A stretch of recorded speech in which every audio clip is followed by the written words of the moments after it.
Alrighty, so I will cause chaos.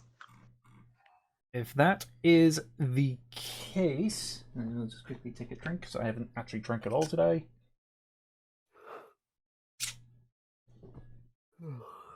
And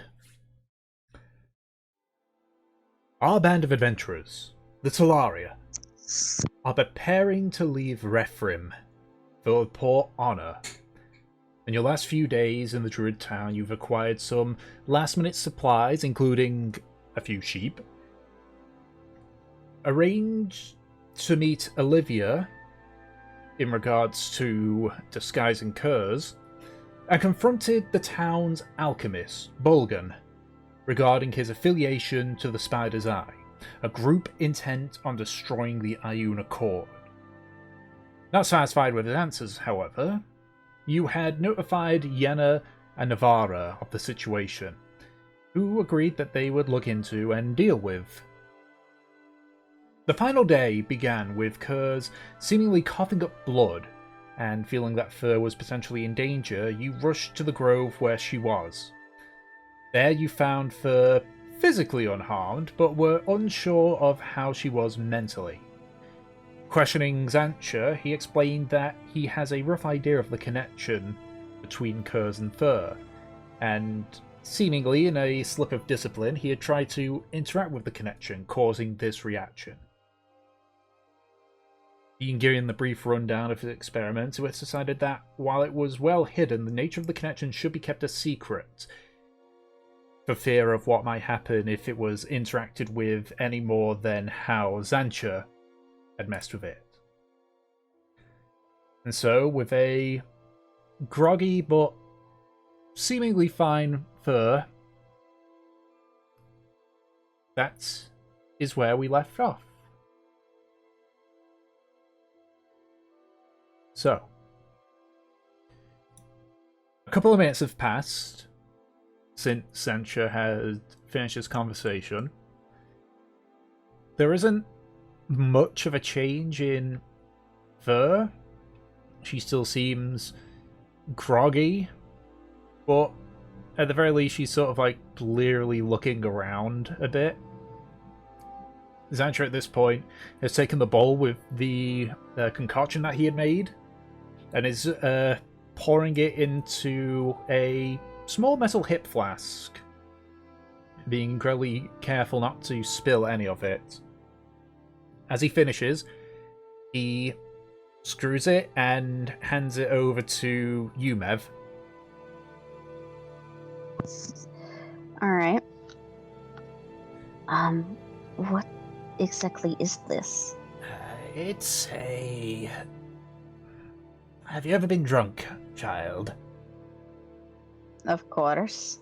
Well, think of it like that, but without leaving your senses. It numbs the mind a bit, allows it to deal with whatever's affected it. I don't know if it would work, but if the symptoms reappear, have her drink some more of it. There should be enough there for at least 3 drinks worth.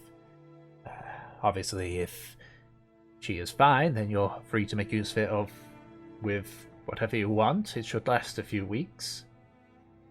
The only downside is they will have to take a small nap to sleep off the effects.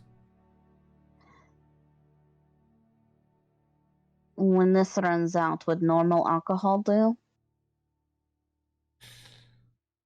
I don't know, if I'm honest. I never partook in such things. Yeah, Mibnons. Alright, I will keep it in mind then. I'll watch her.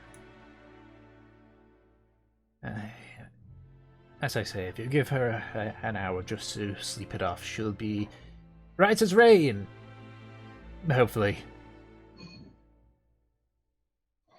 Yeah, he doesn't sound very confident about that. Yeah, you don't even need to do an insight that when he said hopefully, he really means hopefully. Yep. Well, He brings himself to full height best he can and looks at Navara. Lady Navara, I wish to ask for the inner circle to judge my actions accordingly. I've brought harm to friends of the tribe, and per what was agreed, I shall be judged accordingly.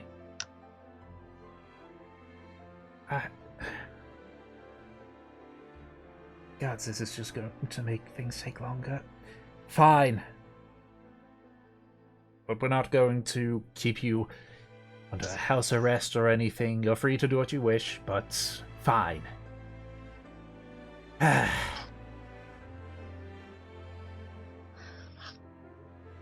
So he's choosing to undergo like an investigation. Yep. Okay. Yeah.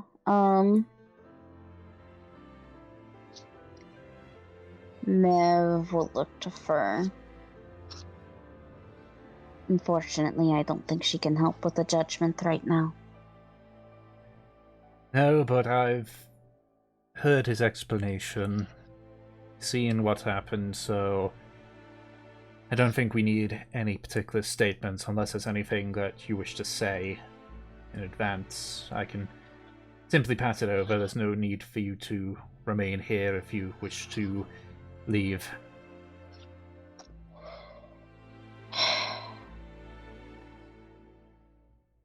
Thank you for your help, despite your mistake.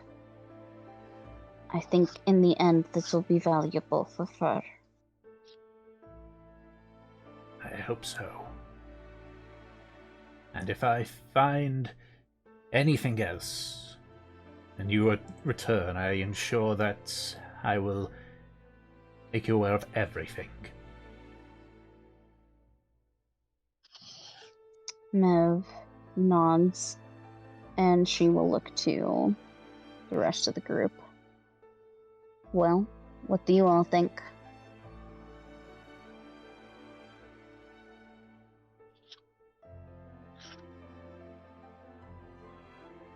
People? Oh, hello. At least Aki?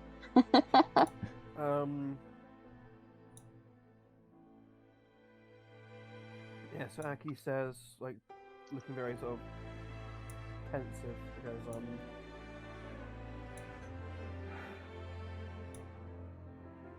so, what's the situation then? So, Fur and Kerr stay here until they're fully rested? I am fine. Can I look at him? Is he fine? He's got some dried blood around his mouth still, but he seems fine. His breathing's not labored anymore or anything. I have no intention of leading them here. We will rest for the night and see what happens. So we're spending another day here? Looks like it, but Afraid if so, we can yeah. leave in the morning, I'd like to.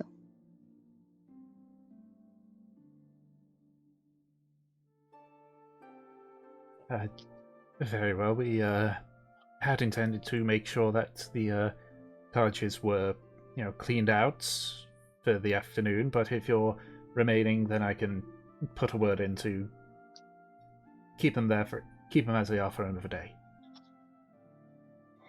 Thank you.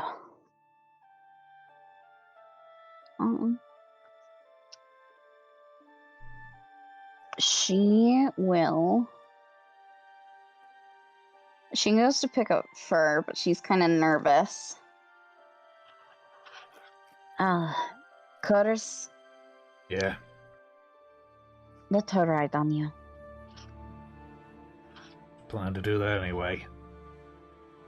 So, walks up to Fur Oh, and well, sort of be my guest. puts him, sort of lowers himself down so it's easier to put Fur on his back. Yep. She will help him. Yeah. and sort of like plop further down. She slumps forward, but she sort of almost like subconsciously just wraps her arms around Kerr's neck. Mm-hmm.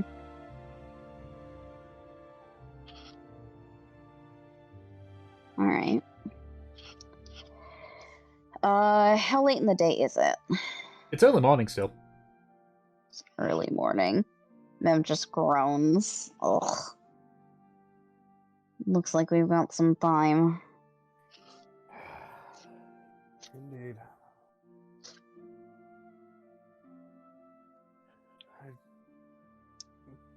Time is of the essence, though, and I'd rather not sit longer than we have to.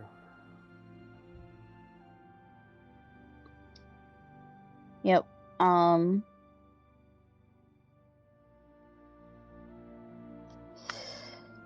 Mev thinks. Alright. She looks to Kinley and Havelock.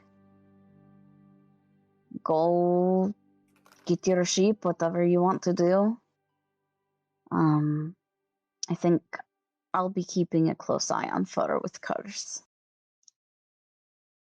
I'll be staying with Farron and Kurz as well. I need to keep an eye on their injuries and their condition in case anything worsens.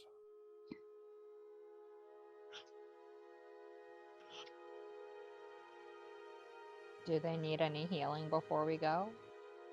We already gave them healing, remember? Yes, but do they need extra? I don't think this is going to help. At this point, we've done what we can. Alright. Come on, Kindling. Let's get cheap. Alright. So as you indicate, wanting to leave the grove, Navarra opens a, uses transport via plants to take you back to her room, her house. Zancha follows afterwards. So now it's just all of you that are just there. She lets you out. Zancha also follows, just sort of gives a solemn nod to you all before heading off in a somewhat northern direction. Alright.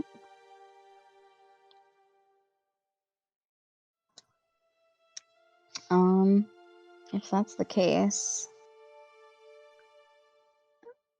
I'm heading back to the cabins with Fur and Curse. I will follow suit. Alrighty, so I assume I think. Hold on, I just want to check something. With Bottom of the Summer Court, it specifically says it makes me a font of energy that offers respite from injuries. The phrase like respite from injuries makes me think that like Balm of the Summer Court has more of like a pain numbing effect more than like healing. I mean, it's not a particularly potent heal, is it? No, it's 1d6 plus 1 temporary hit point. Yeah.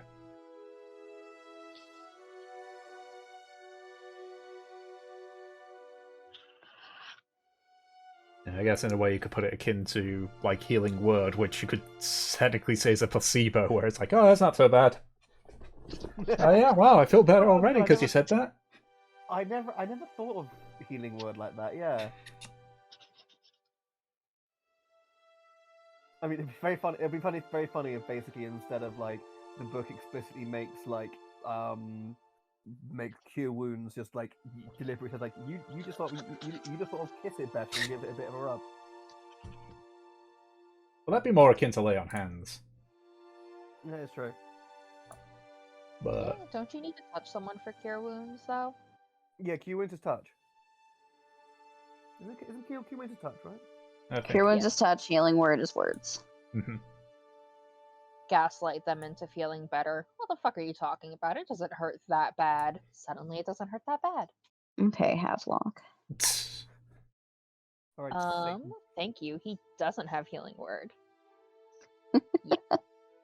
Alright, so that's the case. So, have luck in kindling. I assume the two of you go and find your 2 sheep that you want. Yeah, let's go get our sheepy.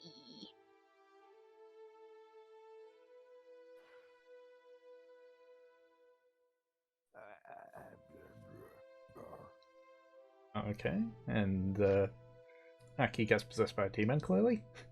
So that was my sort of weird random thinking noises because I was thinking what I could do to help Baron Curve.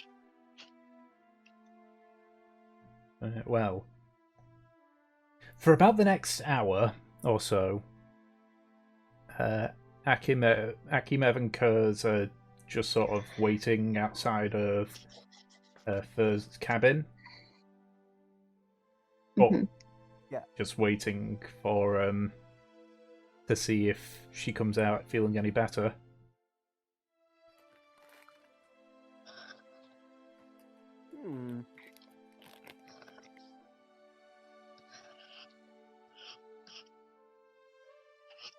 Hmm. No, I was thinking because if we're equivalating temporary hit points to like numbing of pain, would using enhanced ability in Bear's endurance, would that help with her? Who knows?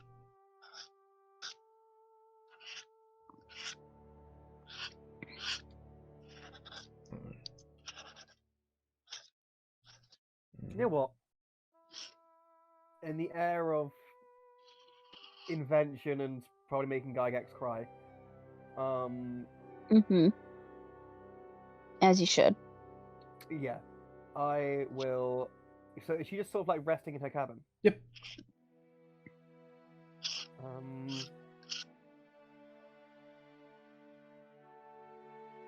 Aki will sort of say, like, will turn to Mev and go,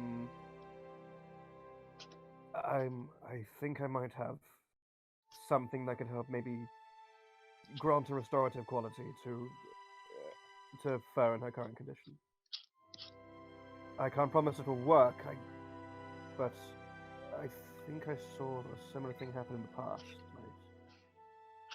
With her in this state, I feel like it's worth the effort, I believe. You want to mess with her right now? If by mess you mean you think picking up by her ankles and slamming her into the ground might make her feel better, then no. I mean, you want to experiment right now. Not experiment in the way that has befallen her at this point in time. Something that I think, something that I'm guaranteed could work in a situation similar, but I'm not entirely sure it would work in this one.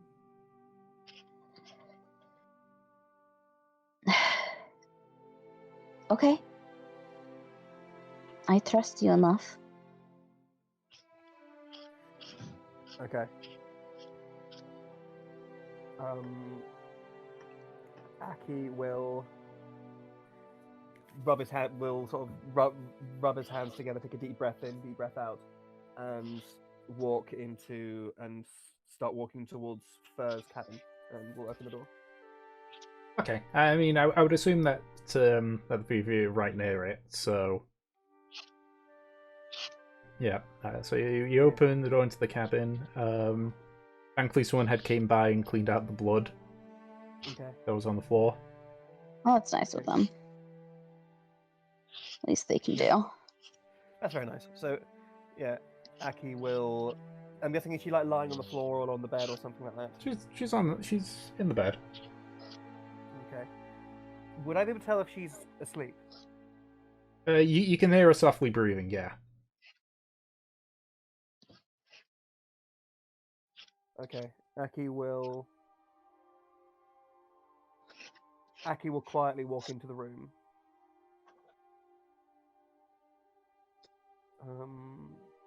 And will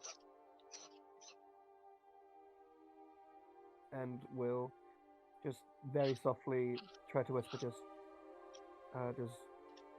Fur, it's Aki. It's Aki. Be not afraid. And we'll go up put a hand on her shoulder and cast enhance ability.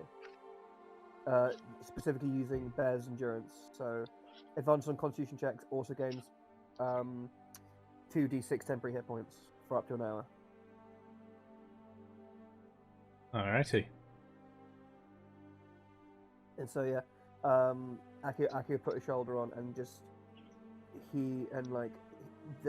Aki will and then sort of like a pulse, sort of a pulse of energy will like emanate from him into her, and hopefully, and so she should roll 2d6 temporary hit points to hopefully make her feel a bit stronger. Alrighty. So, have you just rolled, or Yep, do you want I me to... just rolled then. Okay, great. Did she wake up in that time? Nope. Okay. Well, what? Okay. You mean in the time it took you to cast it? Well, or me walking into the room and saying whispering like it's me, it's Aki, don't be afraid. Oh no, she seems completely out of it. But she's definitely still breathing. Oh yeah, no, she's still breathing. Okay. She's dead, Jim. So while I've got that concentration up, because it specifically doesn't say it's a spell, I'm also going to hit her with a Balm of the Summer Court as well. Okie dokie. That's another d6, and add one temporary hit point. Unfortunately, temporary hit points don't stack. Yeah, boo. Okay. There you go. So echoes. Okay, I think I've done all that I can. Try to rest, gain what regain what strength you have. But we won't be abandoning you, not in the most traumatic of nightmares, but that eventuality take place. Aki sort of looks down, nods, and then walks out.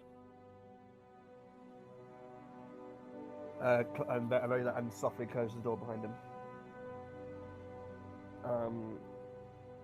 Looks up to Mev.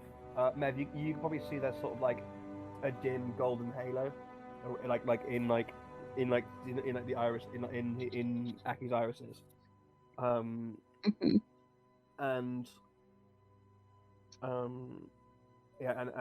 Aki says she's weak. Very, very. This may take time, but I have tried to do whatever I can to help. It was an old technique. In a pinch and in tough situations that druids can use to enhance a certain aspect of themselves. One of them is indeed their fortitude and their resilience. She should be experiencing that now, but the time it lasts is fleetingly short. But it should be enough to hopefully help her regain her strength. But I can't promise things. It's worth the attempt. Exactly. I think it is indeed. Did we make a mistake, do you think, coming here? Bringing Fur with us? No. Are you sure? It is by our will that we are the root cause of her embarking upon the path that resulted in her ending up like this. We have. Where would she be right now if not for us?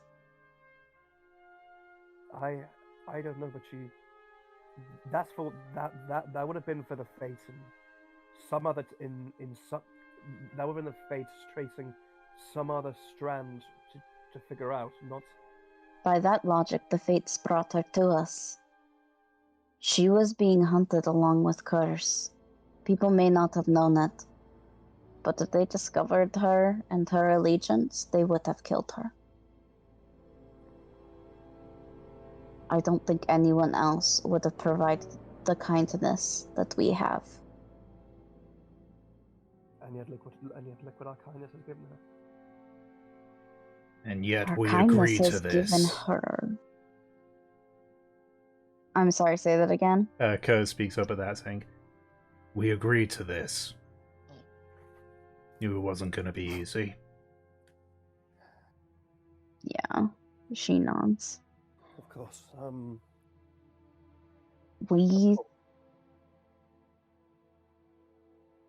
We gave a direction, Aki. I don't think there's any shame in that. And we may not have succeeded here, but we've learned things, important things that I'm sure Fur will find value.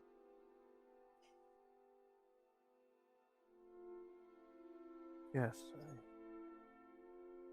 It's. I have. I admit I do have gifts, but clairvoyance is not one of them. I don't know what tomorrow holds, and it terrifies me. That's. I know the past and the present, but not the future. It's what happens if she doesn't improve? What happens if nothing? What happens if nothing works? What happens if she has to stay? What if she remains in this state till the end of her days?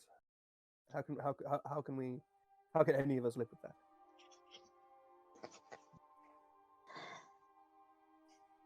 If she's We'll stuck deal like... with it as it comes.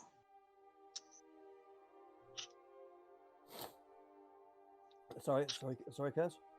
And if she's stuck like this for the rest of her days, the inner circle's gonna find themselves down a member.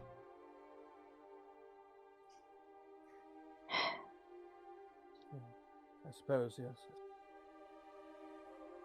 Their justice would prevail, I imagine.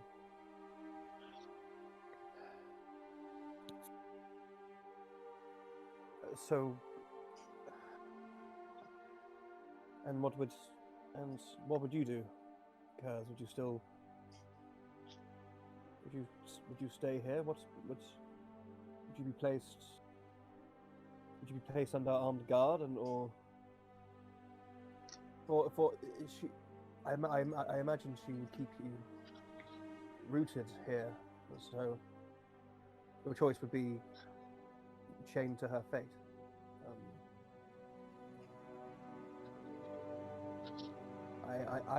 I need to.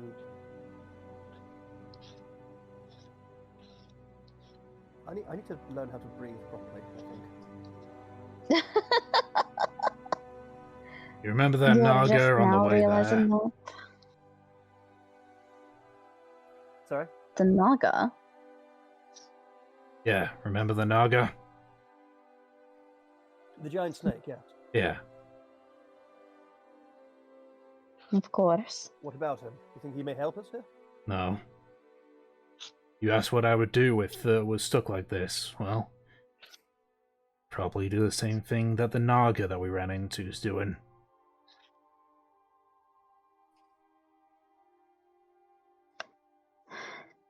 You'd live your life protecting her? Yes.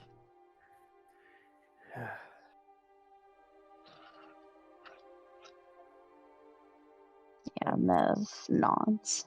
And even if you had the choice not to, you would still remain.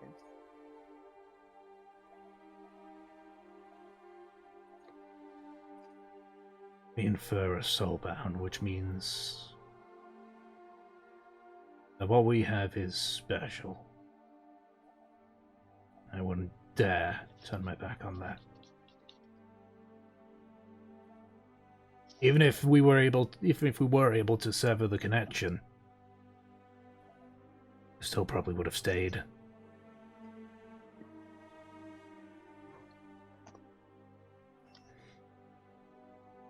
Did Further tell you how it feels when she's away from me? I can't recall, no. Mev frowns. She knows. Curse just sort of like looks over at you, Mev, and sort of can ascertain that you know. Well, he was there for that conversation. Yep. But Just- also, I'm an idiot, so leave me be. But when I'm separated from Fur, it's a feeling that if I stay put, I know that I'll be safe, that she'll come back.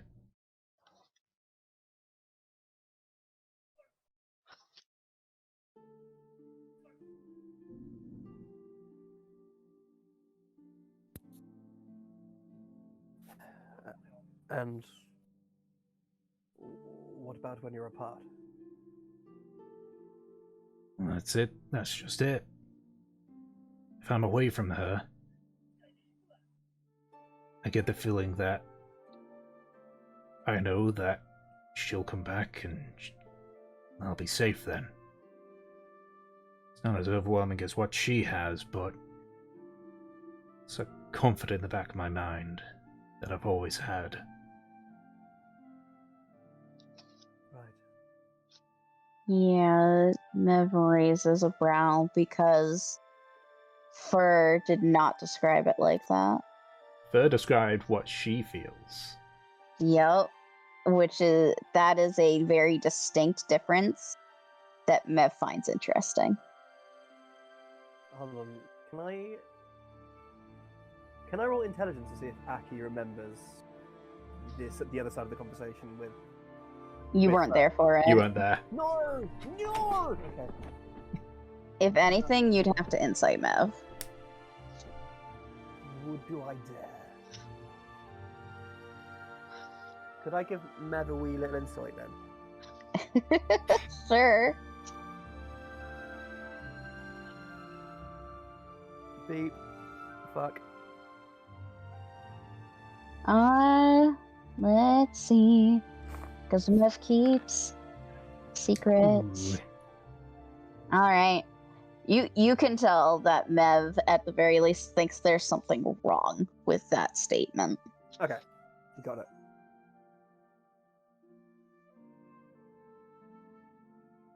Interesting.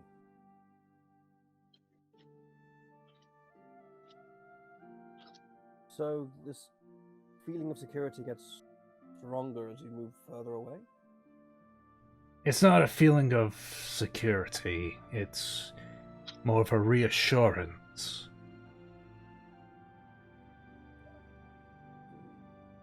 Interesting.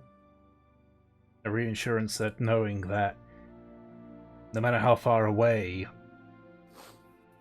she'll find me.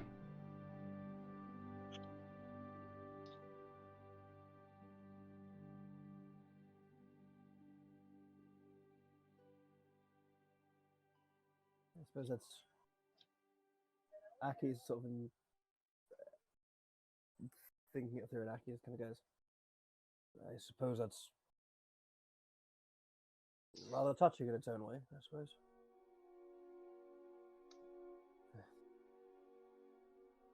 It is until the self-doubt creeps in. But I don't think that's the connection, I think that's just general self-doubt. Hmm. Yes, in my experience, I'd have to be afflicted with some sort of ancient curse to have those sort of feelings. It's more of a case of I start asking myself, well, what if she doesn't? Hmm. And obviously, the longer and stronger it is, the more I start asking. Sort of like a battle between two parts of my mind.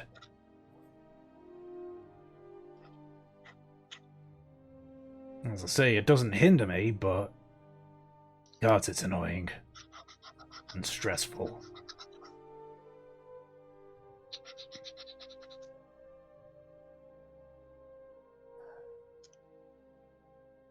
I understand. Well, Mev looks to Aki. Let's roll another deception. suck your mum. Okay. All right. Her expression's kind of indescribable unless you'd like to insight it. Well, even with my passive perception. That's perception. Yeah. That's perception, not insight.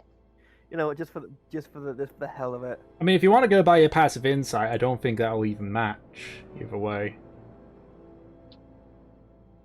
But for the hell of it. Ooh! The worst possible. Wow. I'm focusing on a spell. Leave me alone. That's still a 9. Yeah, so no, there's just an indescribable look on her face. She's trying to hold back a difficult shit. Okay.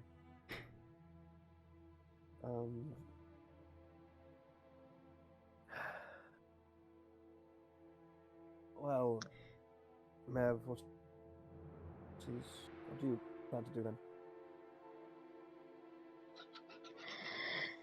I'm going to take care of her, like I promised. Okay, and what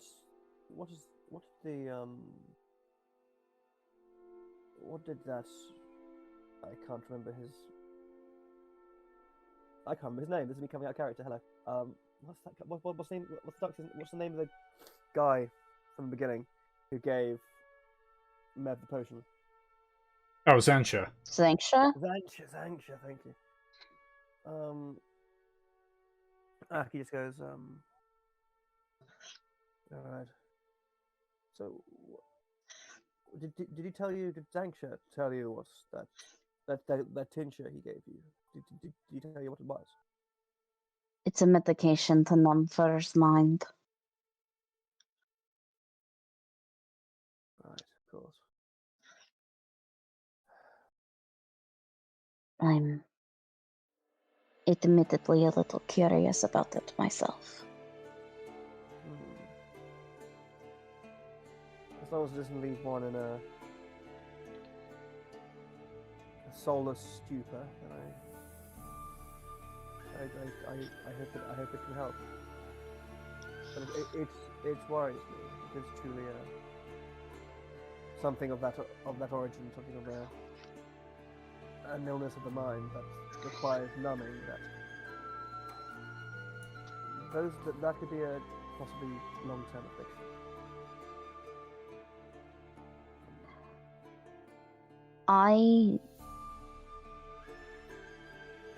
I think Fur will be okay. And how sure can you be in that statement?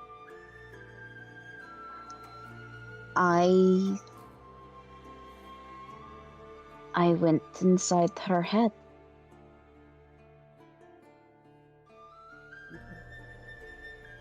What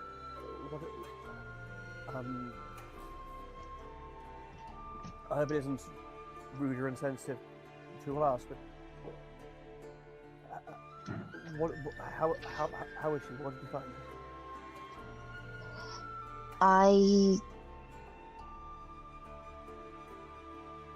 I went beyond the veil that I told you about. Right.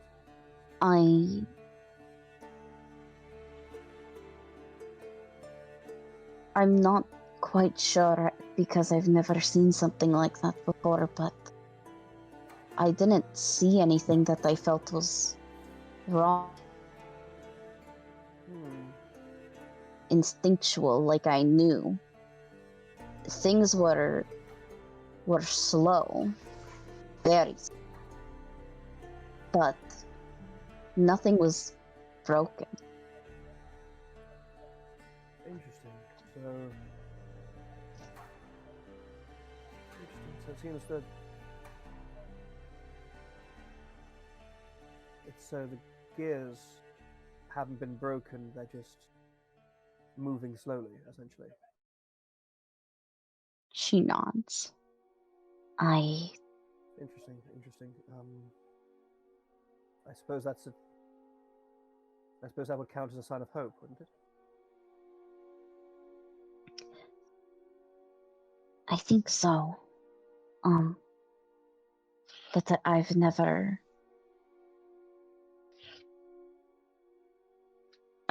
done that before. I'm not sure how accurate I am. And what makes you say that? Just beguiling messages, or what makes you think maybe? What gives you pause, Mevla? Just my inexperience. I felt like things were right. Almost mystically so, but I'm not about to hinge my bets on an instinct. Even though, in my experience, your instincts tend to be correct.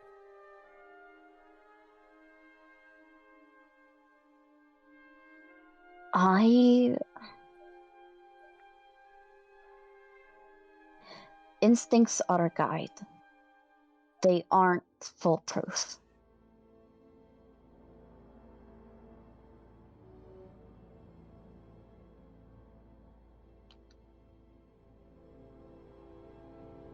Of course.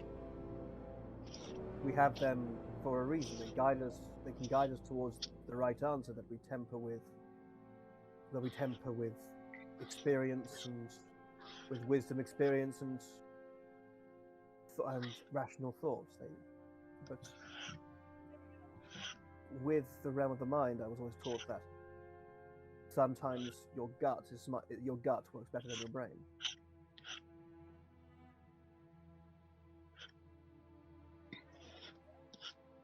In a world, in a space where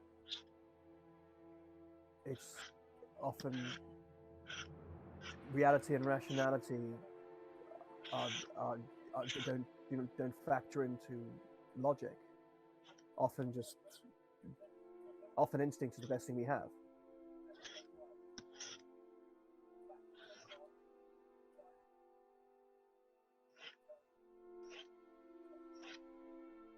Are you...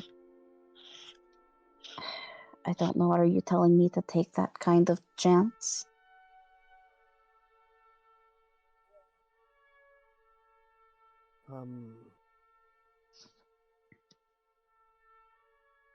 I am saying that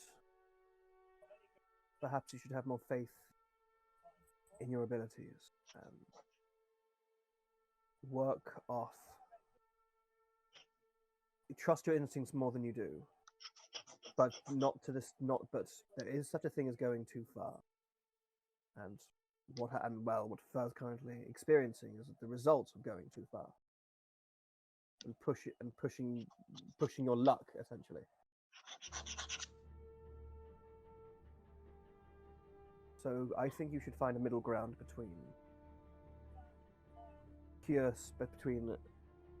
between cautiousness and foolhardiness, essentially, this sort of thing.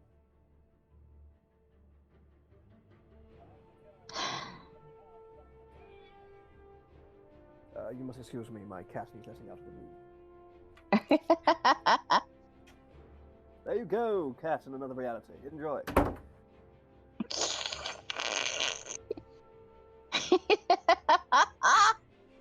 Sorry. It's fine. Aki, it seems Aki may be being affected by talking and focusing on a spell at the same time. Aki's even started talking in the third person, which is strange, because Aki usually doesn't do this. But anyway.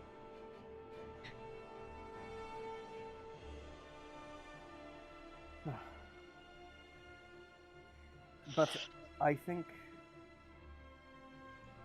it's a remarkable thing, and I think it does require work, but I think in controlled environments you shouldn't be afraid to use it. That's what I think.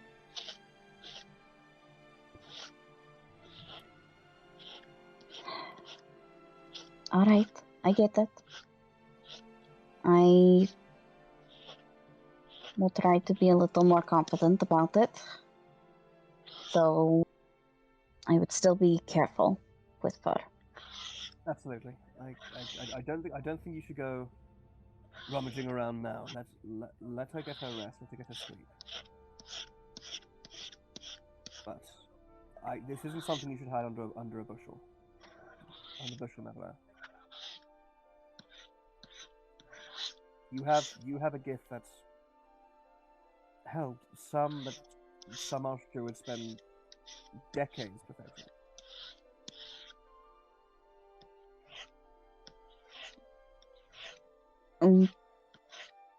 What? Trying to get into people's heads?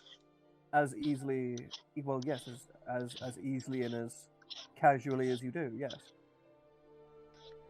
The focus it takes for the mind to meld with another is something for most people. Most people can even dream of it, and those who can, it takes years of practice. Yet you can do it as easy as you breathe.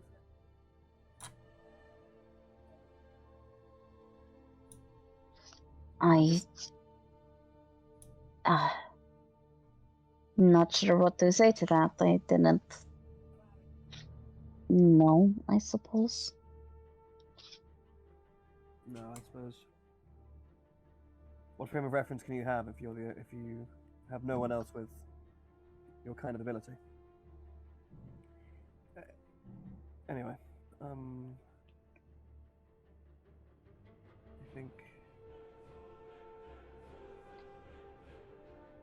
think perhaps we should just rest a while ourselves. Maybe a day just to collect ourselves, steel ourselves for the world outside could do all of us a little bit good. Mev nods.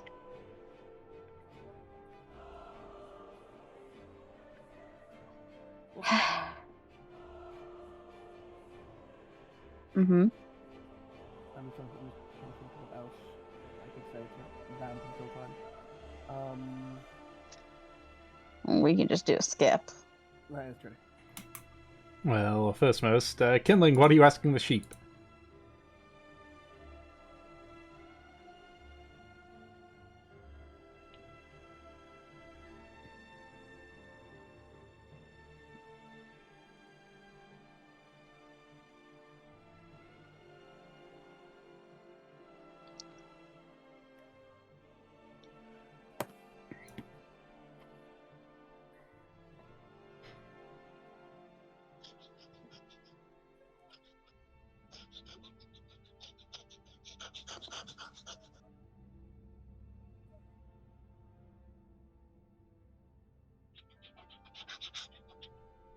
Okay.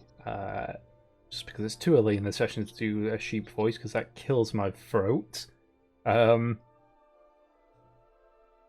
for the first one, the ones that you ask, yes, they do like being pet. It feels weird, but nice to them. Asking if they'd like to travel, they basically just say, you know, is there good food? Yeah, is it good food? Is it fun? Where are we going? Kind of deal. And they don't really know how to answer that last one. Oh, buddy, you're probably gonna die.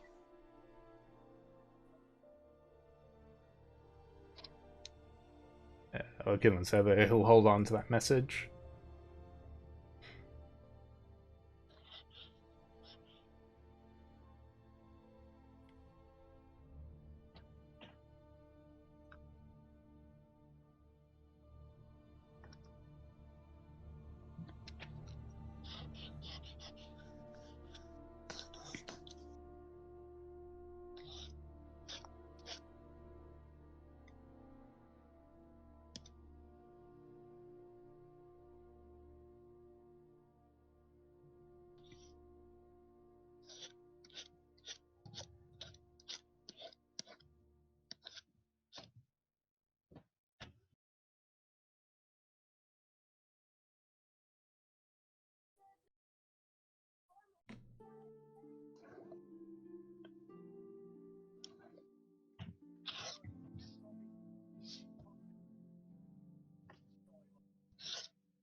Ah, you.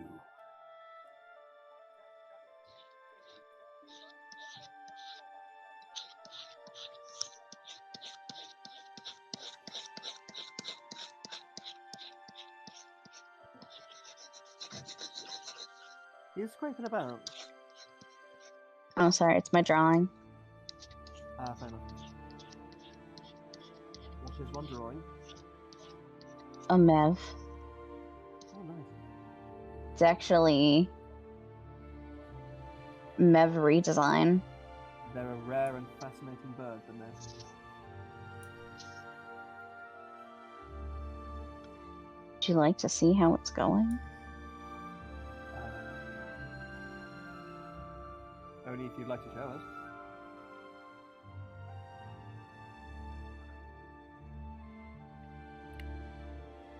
Alright, the sheep steps forward. Ooh. She looks like Diana Ross.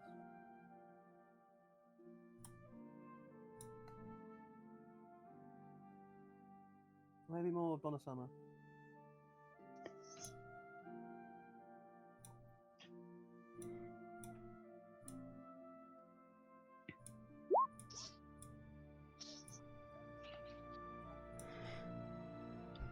I guess. Where are we going, though? Is it far? Is there lots of stuff there?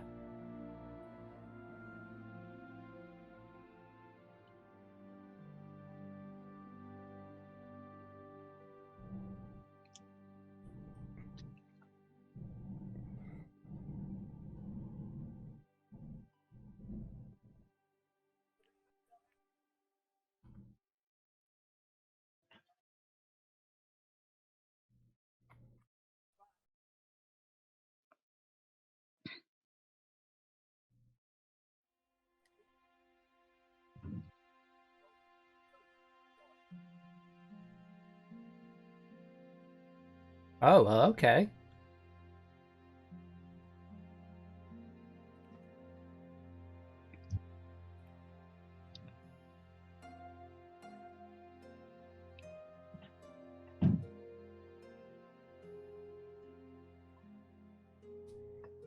He said, oh, well, okay.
Alright, sure.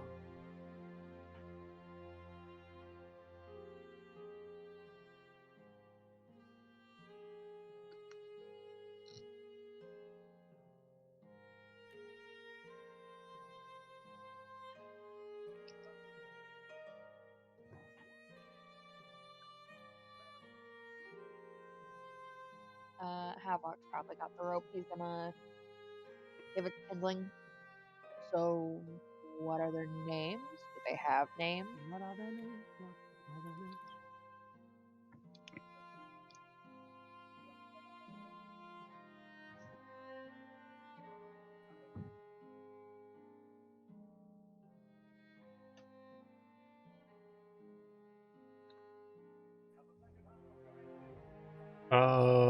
I don't know.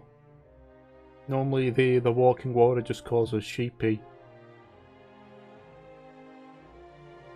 The walking water.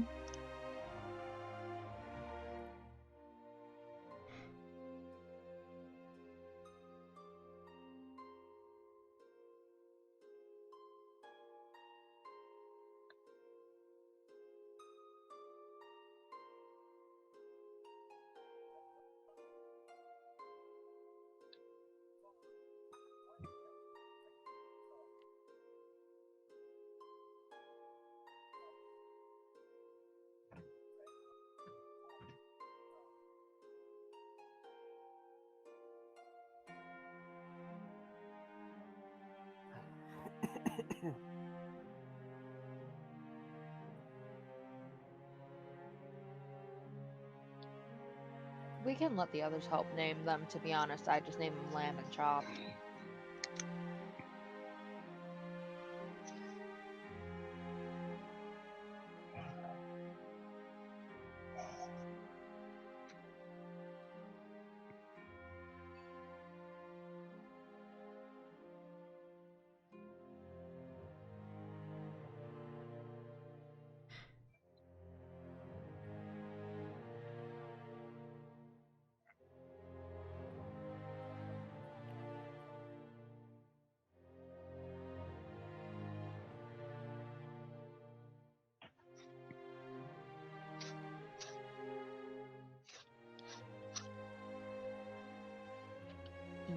Back to the others.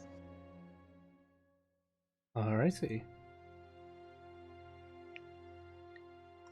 You rendezvous with the rest of the group outside of Rendezvous. Rendezvous. Rendezvous. You meet up with the others outside of the carriage. With your 2 new sheep in tow.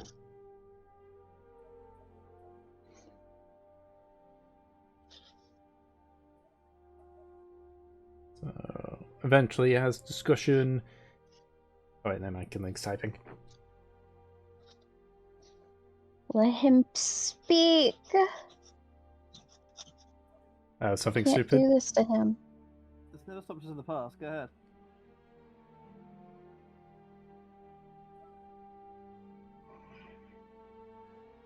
Okay. No. No. Okay. Ah, Kindling.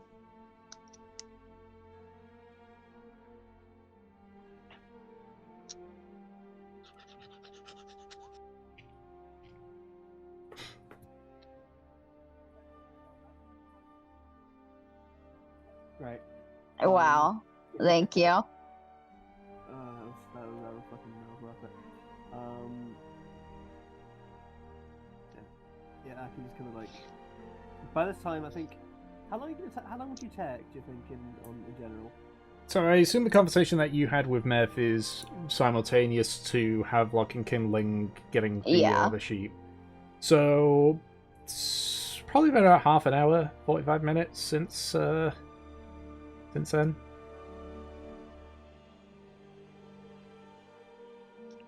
Fair enough. Okay, so I think probably in that time. So, but I think by that time my spell might have dropped. No, it lasts for an hour. You got about 15 minutes left. Okay, so I guess Aki kind of just looks up and says, he goes, "Oh, you've actually done it. You went and bought some sheep."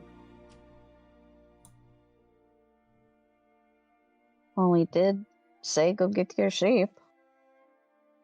I know, but I assumed they were joking. Why? Why have we got sheep? Exactly. What was the reason behind it?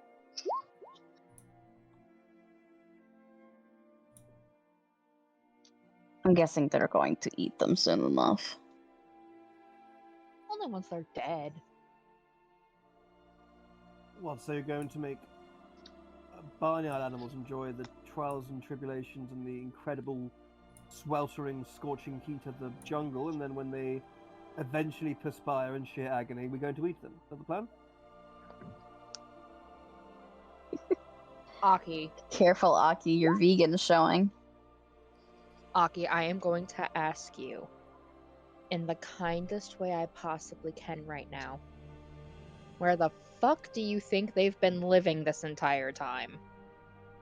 In the safety of their paddock and a peaceful village, carved And- out, a slice of civilization carved out in the wilderness where they can thrive and survive.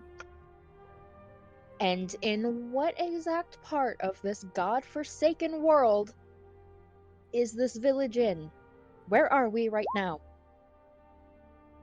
Oh, so you're saying that even in pleasant environments, farms and villages shouldn't exist? Is this what argument you're really taking? More like we're in the fucking Morag where literally anything can happen, so even if they're in this nice cushy environment, they're kind of fucked.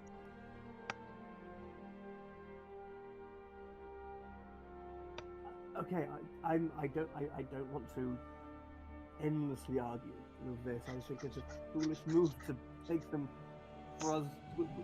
It's a struggle to go through the Morag as well. I don't want to be passing around two animals while we do it.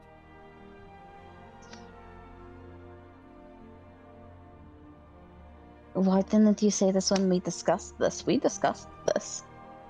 I assumed you were all joking. You were there when I paid the gold.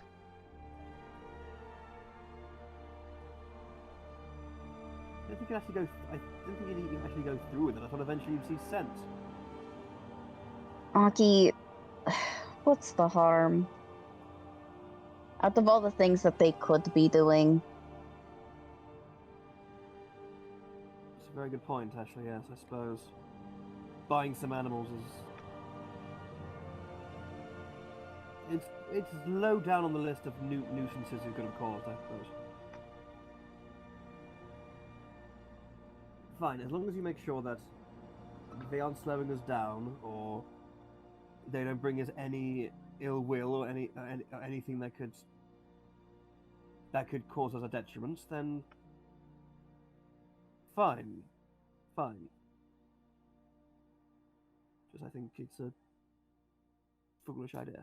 Apart from that, yes, fine. The deal's been struck.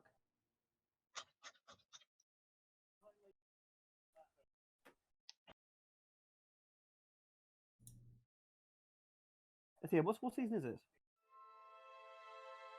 Oh, it's in like the current weather season. You're approaching winter at this point. You're in mid-autumn. You're in the equivalent of October at this point. Okay. Safe. Okay.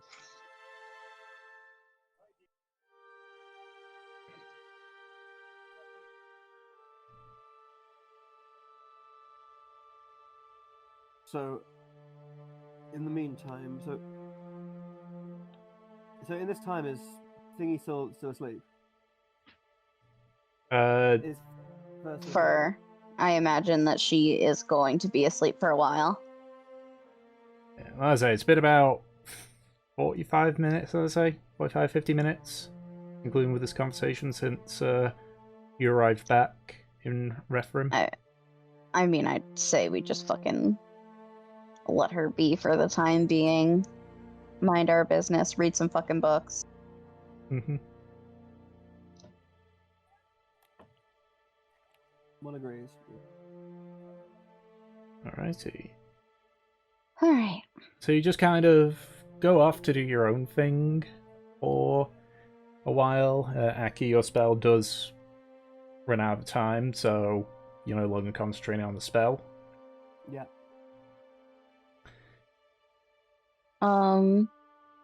I'd like to practice my Tinker's Tools, because I was almost done with that. Yep, sure. You spend the time, because how much longer do you have left for it? Just check my notes real quick. With this, I'll have gotten, oh, sorry, wrong one. I need 4 more Tinker sessions. Alrighty. So go ahead and knock one Tinker session out. Yeah.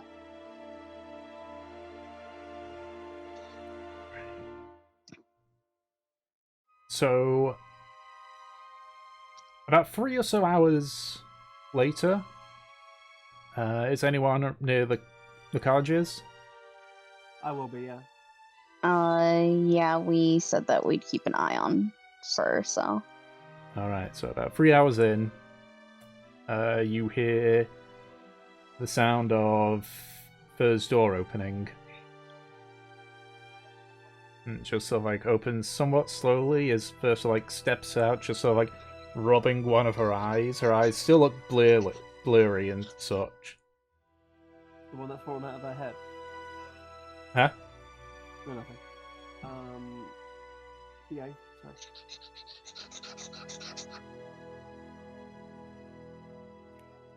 I think it's like, yeah, Aki will kind of like stop what he's doing, stand up and go over to her and say, Fur, right, how do you feel? Are you okay? Do you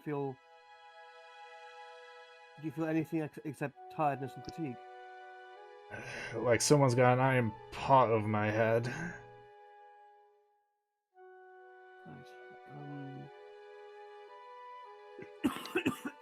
Right. Wait, what did you say again? Sorry, Tom. Feels like she's got a heavy iron pot on her head. Right. Okay. I don't think that was part of time and more rest, but it's good that you're up and around and have the strength to step outside. It's a fantastic development.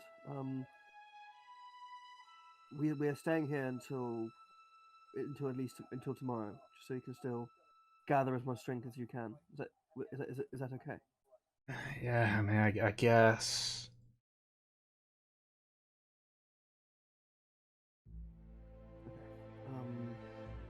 Kaz is fine. Everyone else is fine. They've given you. None of the inner council have stopped to visit in case you're worried about them. Just take this at your as much pace, as much time as you need. Don't worry, we'll still be there. I mean, okay.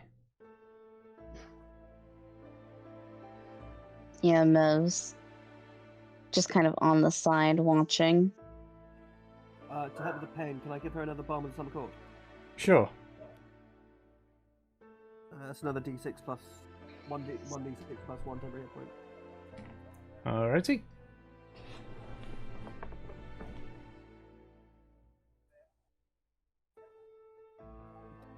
That's to help with the pain and hopefully numb it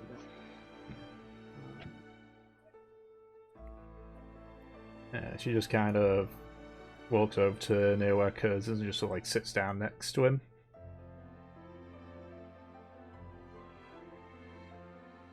How big is Kaz now, by the way? Is he like? He's like fucking bigger than Mev at this point. He's essentially big enough that any medium creature can can ride him. So it's like if he were to lie flat, like nose to tail, he'd be about 9 feet. Which is a lot bigger than where he started, because he started as like puppy size. Yeah. Yeah, he was about dog size, and now he's I don't know, near enough horse size, pony size maybe. Oh, okay, with you. Probably pony size. As long as it's not a Shetland pony, anyway. Yeah. Or like a medieval pony.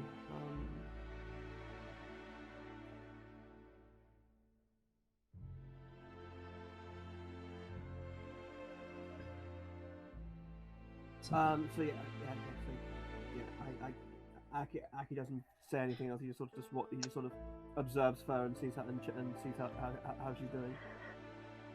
Okay, so you spend the next. We about to say something there, Peach, or No, I was stretching. okay. Sorry. It's right. It's just I heard you inhale, so it's like, oh, yeah, she's about to say something. All right, so you just spend the rest of the day just sort of like lounging about. Fur does nod off a few times, but it's significantly shorter. But eventually, night falls, and you all decide to retire to your respective little cottages. Now, truly for the last time.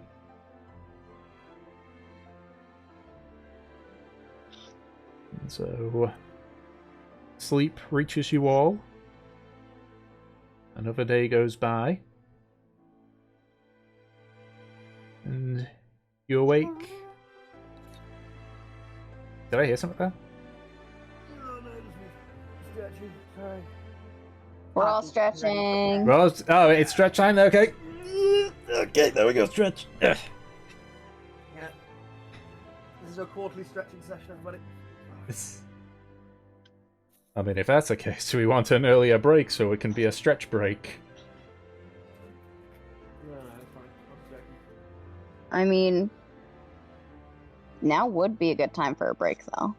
Yeah, sure, why the hell not? 10-minute break. You joke, but yeah. I actually wasn't actually joking. I was generally asking, like, should we have a break earlier then? Yeah, it should be fine. Yep, okay, 10-minute break. Stretch, water, bathroom, all that stuff. Alrighty, well, if we are all back, so... You all eventually wake up the next day. It's relatively cloudy, overcast, but it's not cold per se, still warm. And eventually you all leave out through your cottages. The first thing you notice is that Tullus is actually waiting for you all, standing a little bit further away from everybody, from the cottages even. That's interesting. Okay. Yeah. What are you doing here, buddy? Aki, when Aki steps out, he does spot Palace and sort of goes, good morning. Is there a reason behind this early call?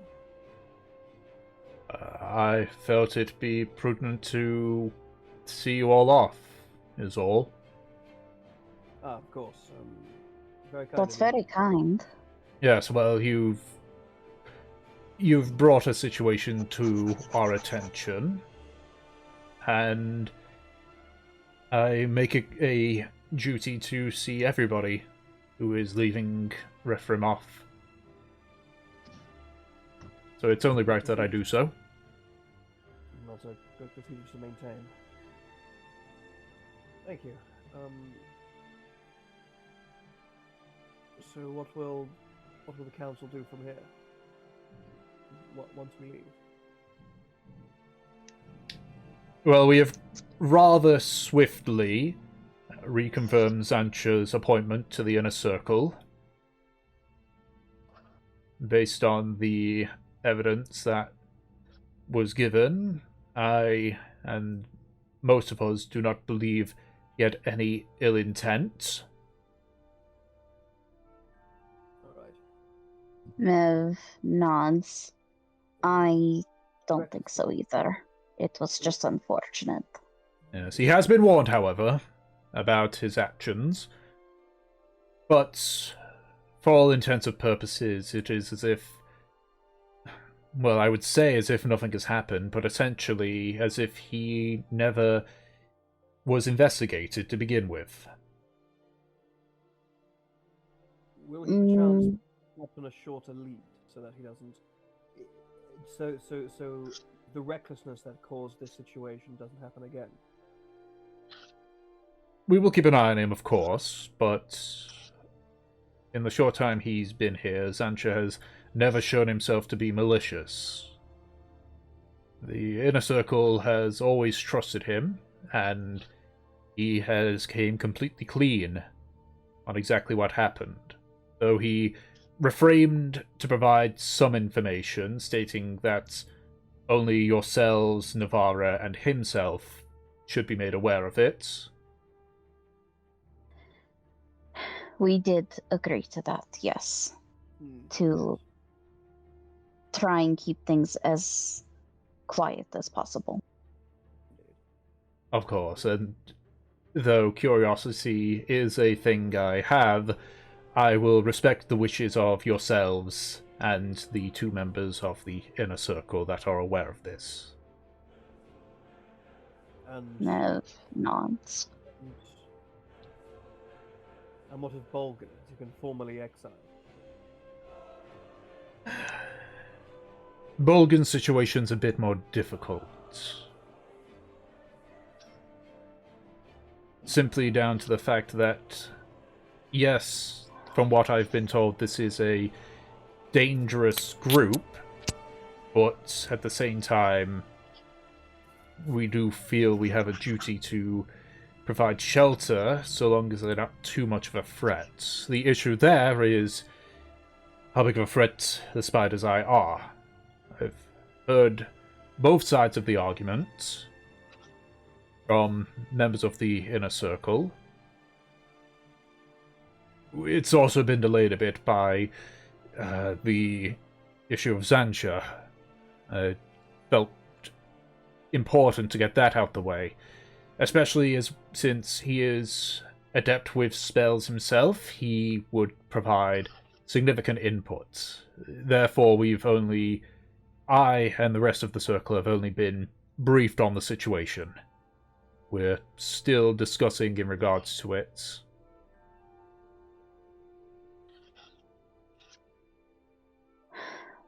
Rest assured, however, Mulgan is being watched carefully now, and we are being vigilant on anything that might be coming through. Once we've made our decision, we will make the necessary adjustments needed.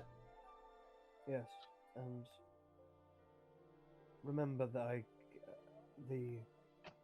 think I told it when we first arrived that there are signs that the vine walls and the wards that protect you may be weakening in their first line. This is a greater reason even than the sundry threat of the Mirage to redouble your defenses. Yes, I'm aware of this.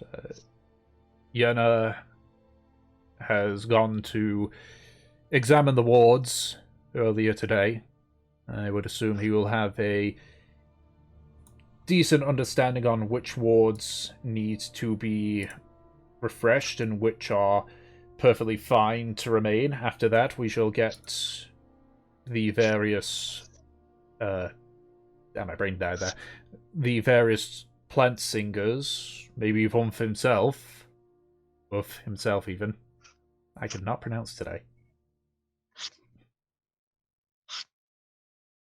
But we shall see after the necessary assessments have been made.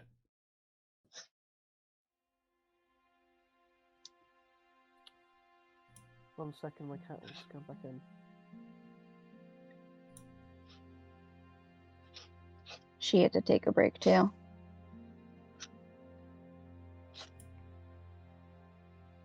Oh, wow, did someone just go on a break or something again, or what? Oh no, the cat. It returned. Oh, cat. Let me come. Come on. Yeah, good girl.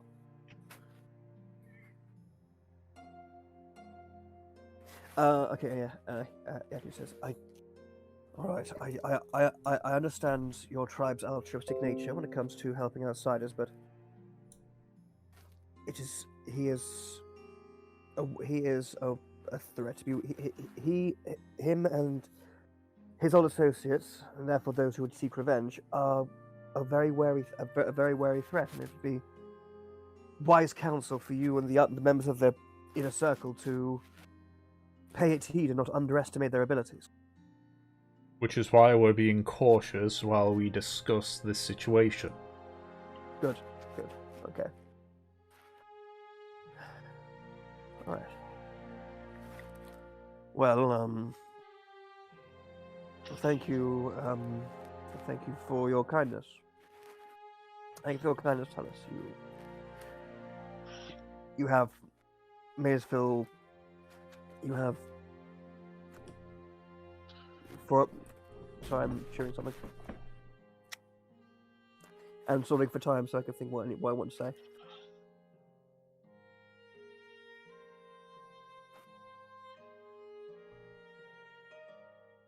What was that? I didn't quite catch that last part. He's stalling for time so that he can think of what to say. I'm doing something as well. It's really chewy.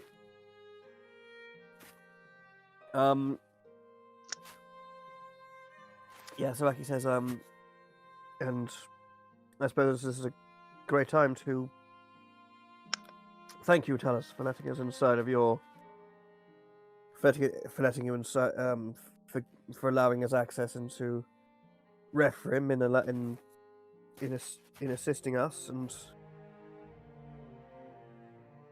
well, bring a sanctuary inside the Mirage. You choose it as a central ethos to you and your people, and it's something very well founded and something very earnestly felt. So I thank you. I thank you greatly, fellas. Of course, I appreciate that. As I say, we try to provide sanctuary where there is none. So I feel that we are doing the right thing. Now, where is it that you intend to go after leaving this place? We have something to do in Port Honor, but we plan on returning. What was the tribe that they wanted us to go to? Let me grab it from the notes, unless one of you guys beat me to it. I might have it. Hold on. RPGs, Durgans and Durgans, Campaign Deuce, Campaign Night, so yeah. The Crux tribe in the Cobbles. Crux? Yep. Okay. We plan on seeing the Crux after. Of course, for the component to guarantee the ritual of recollection. Mm-hmm. Yes, high up in what did you call that place? The Cobbles, I believe. Yes, the Cobbles. What trials may await us up there? Anything we should be potently aware of? Various denizens that live above and within the mountains. Treacherous mountain paths, rock slides. The normal mountain stuff. Nothing out Sounds of the fun. out of the usual, then. The Crux tribe have a particular charge, though I'm not too familiar with it, but it involves either protecting or containing something, one of the two. I don't know how effective they are in what they're doing, but just keep an eye out in case anything that they might decide to let go is roaming around there. In fact, the ingredient that you need would probably be from something they hold on to, they are protecting or keeping at bay. What was the ingredient again? Do you remember? Perchance, tell us. It was the eye of a creature that sees more than just light and dark. That, yes. Or if a creature has a particular organ that provides enhanced sight, it's also a substitute, but not as potent. Right. So it seems the guardians or wardens for some pretty terrifying creatures, then. Possibly. As I say, I've never visited the Crux tribe. No. I've had dealings with them, but I've never actively visited them.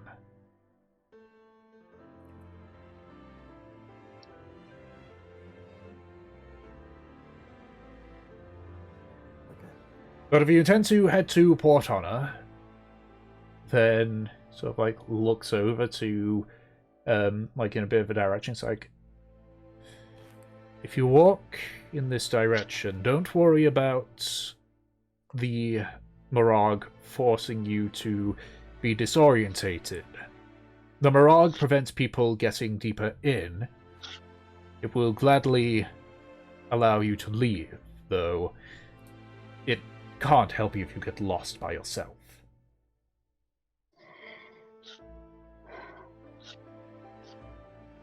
Wait, so the Mirage was itself magical in essence as well, not just disorientating for the fact that it was a incredibly dense, overgrown jungle. The magics that protect the Mirage are the work of various druid tribes, both current and former, and the various glade mothers that reside within. He sounds like a professor talking about something that he already told his students. Which, I mean, I'm an idiot. He probably has. Considering, Have we been told this before, Tom? I don't think we have. It has, but maybe not as detailedly worded.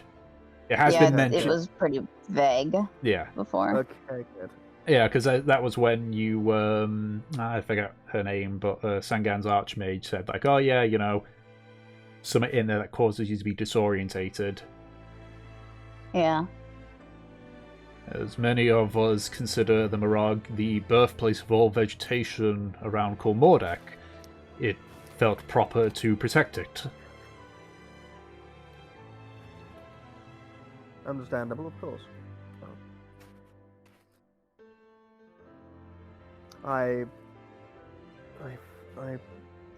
must have been unaware of its true nature. But okay, so we should have an easier time leaving than entering. That's it. Based on... That's a small kind, I suppose. Yes, because whereabouts did you enter the Morag? The north, the nearest Samahan settlement was Sangan. If you were to, without getting lost in the jungle itself, if you were to travel straight north, you would be out here in about 3 days, whereas I wonder how long it took for you to get to us. About a week. That is an Yeah, example. that nods. That is an example of the magics involved. It's not powerful enough to fully prevent a determined opponent, but it's not meant to. It's meant to wear you down to the point where you just give up or perish from the various fauna and fauna. If you're heading to Port Honor and you head directly south, we are still at the northern side, well, the northeastern side of the Morag. So it will take you about 5 days to exit the Morag.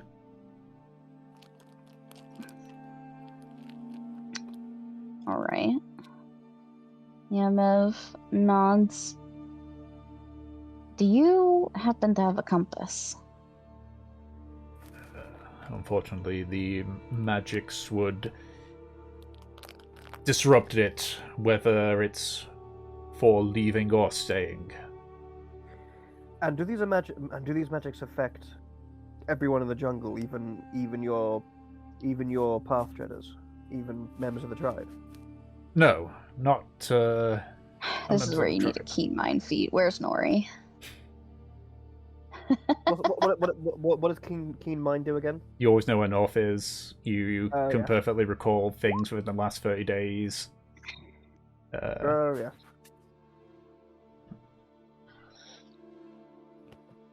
I wouldn't worry. Worst case scenario, if you go in the wrong direction, pray you head eastward, because then you'll find the Orfrid River.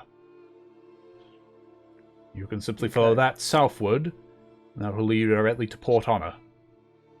Alright. Walk away, if in doubt, walk away from the setting sun until we hit a river. Okay. If you can see the sun. Well, of course, if we can see the sun. But still, I've kept you here for too long, so I shall let you be on your way. Though the last thing, just sort of like walks over towards Kurz, so like steps, just, it's still like 5 feet away. It's like the chain dragon. I have a name.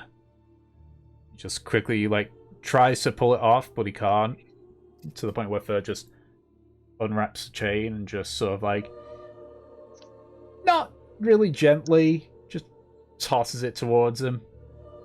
Yeah. His name's Kurz, by the way. Right, apologies.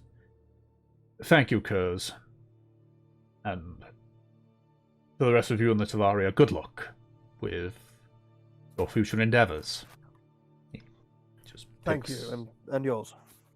He picks up the chain, sort of like wraps it around his arm and just walks away.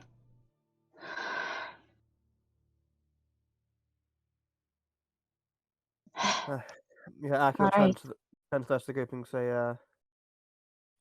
well then, shall we be off then? Back into the morass. Ugh, I'd say thank fuck, but Yeah, I'm not really grateful. I don't know which one of these is going to be the better choice here, but you know, no, what I'm talking about. I prefer going out of the Morag than staying here. Really? Yeah, it's been a rough couple of days, Mev. Well, about to get rougher. Yeah, but at least at that point, you know, we'll be out. We'll be at Port Honor, and then I can go back to stressing about. Can we talk about that on the way here? What are we gonna do with Kurz? Mev grins. Come on, let's go. All right. So you leave out the same way you came in, and as some of you take a last look back at Rethrim, you begin your journey back through the Morag. So that means we're back to rolling. So Back on this fucking road again. yeah. I can't wait to get on the road again. So who wants to roll first? Alright, let's start with the alphabetical again, Aki. D10. The 10 whole D's. Okay. These nuts. Oh, Okay. I'm ashamed. That happened. Roll another D10 for me, Aki. These nuts. Yeah, sure. Yeah.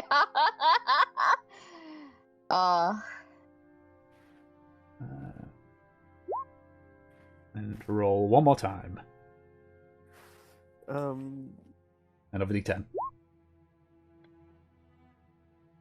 Okie dokie. So That's a terrifying amount of dice I had to roll there, Thomas. it's fine. Maybe. Who knows? So You sick bastard.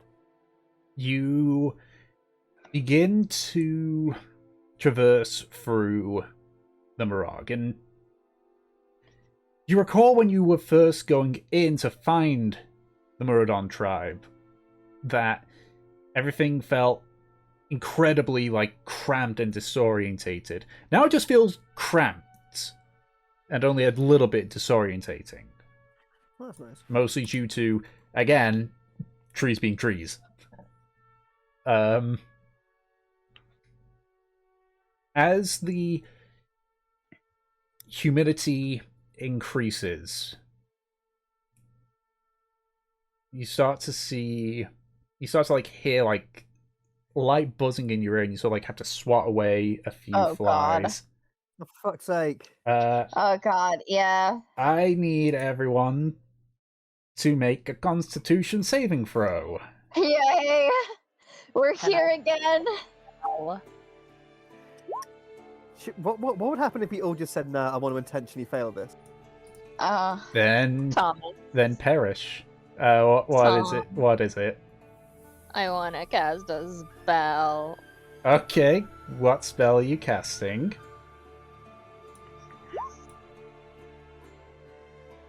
Oh my god. That's right, you picked that up after Mev. What the fuck? I didn't know that was a spell! Yeah, it's a spell, buddy. That's specifically a spell that says fuck you, that says fuck you bugs. That's great. Yes. Okay, alright then. You can get... Is that... Hold on. What's it called again? Mosquito Mosquito Bane. Mosquito Bane. Yeah. Fuck you, bugs. So you do sort of feel the you do sort of feel them land on it a few times, and then after a minute of this, you just hear Havelock sigh and just essentially just clap her hands, and you watch as His hands. his hands, yeah, sorry. Just almost like a small shockwave emit out, and Suddenly, no more insects. Oh, that's amazing. Unlucky, Tom. It's Have fine. like just collapse. Fuck these! No They're bugs. from. Wait, it's from like Midgard Heroes Handbook. What's that? It's a one of the many books I have. I have many books. Fair enough. Many bugs. Well, I mean, to be fair, Tom, does this bug swarm have fewer than 25 hit points? Yes, they Man, don't. I'd fucking hope so. They have fewer than 25 hit points. Okay, yeah, Also, that's a- currently, because he is a warlock, it has to be cast at level 2, so add 15 hit points to that limit. Yeah. So any Nice. I mean these. Get bent. Yeah. Well, that's fine. Oh, And this thank would have been you, really have useful. luck. You're welcome. This spell would have been really useful last campaign with how many fucking bugs we dealt with. Right. What do you mean? This is the first time we've dealt with bugs. What other? What? This is our first sojourn together, isn't it?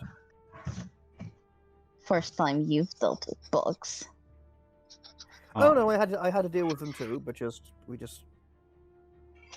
we just packed some of these special candles they used to make back home that we sort of walled them off. Did you bring any of those with you? So, where should we set up camp then? Well, after that, you continue traveling. Some of Sorry, Tom. Yep. it's fine. Thank God. Yeah. So thankfully, just due to it, you're like you are still sort of like you do have some of the insects going around, but you know sometimes like insects seem to know not to go near something. Yeah. They saw what happened to their brethren. They know. So at the most, they like are just hovering above you. The occasional one like lands in your hair, which you just slap. But about half an hour later, Aki, you hear Oh, for God. the sound of a branch breaking. Yes. It's roughly to your right and behind you. Okay, Aki will spin to look to the right and behind him. So you look behind you and you see a pair of cat-like eyes staring back at you. Who's a Kate Sith? So what now? Kate Sith! Oh, right. It sounded like you were saying something else there. So like it sounded like you said cicada. Something like I'm like, wait, what's that? Huh? Imagine if it was a fucking cicada, a giant cicada with cat-like eyes. The biggest of buzzings. It scream. Hold on. So Aki sees she's a pair of cat-like eyes.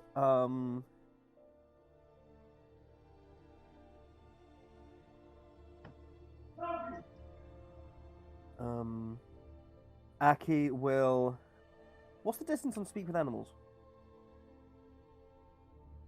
I don't know. You've got the spell, don't you? Oh, oddly, it doesn't have any range. Because you cast it on yourself, so it's literally as loud as you can. It's basically so long as the creature can hear you. Yeah.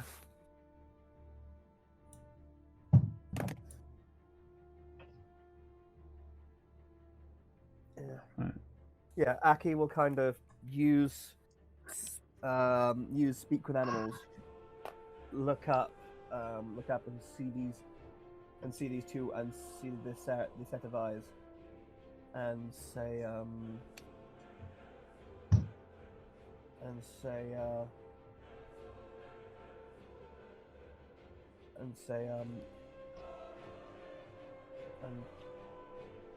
please, Mm-hmm. Please grant us safe passage. We have no quarrel with you. Alright. Watch it be a fucking tabaxi. So the creatures move closer, moving a little bit out of the brush. You notice, Creatures? you notice as a second one moves out. The weird thing you notice, this thing is about the size of a lion, looks like a lion, up until... But you notice that its fur sort of changes from the sort of golden mane to a almost like reddish fox-like fur. And it also doesn't seem to move with the elegance of a cat. More of a dog than anything. Okay. Do you know what this is? I have a couple ideas. And you just see them both... They sort of like... One of them starts to move ahead, almost trying to cut you off, while the other just falling behind. Do I recognize this creature? You would not. No. Okay. I guess I should ask in-game if I would know this, like if it's regional. It's not a creature that you... Actually... Make a intelligence check. An intelligence check, not like nature or history? Is it cat dog? How about intelligence or nature? Your choice. You're trying to recall like tales of creatures Well, like I mean, this. they both got the same stat. I guess I'll go straight intelligence. 9.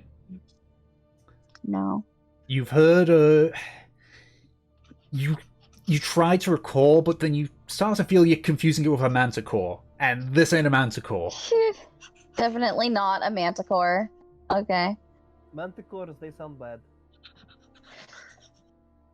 They're a lot bigger. Well, these things are pretty big too. These are like, in terms of creature size, these are large creatures. I'd say manticores are still bigger. Because you said they're the size of a lion. Yeah, let me just double check. Manticore, are you large? Manticores are classified as large creatures, huh? Would have thought they'd be huge creatures. It's probably the wings that make them look bigger. Aki. You sort of, now at this point, I can see clearly, Aki, there is drool coming from their mouths. They just seem like lick their lips. Aki will drop. Actually, hold on. Cool. Speed of animals. Oh, it's not a concentration spell. Okay, great.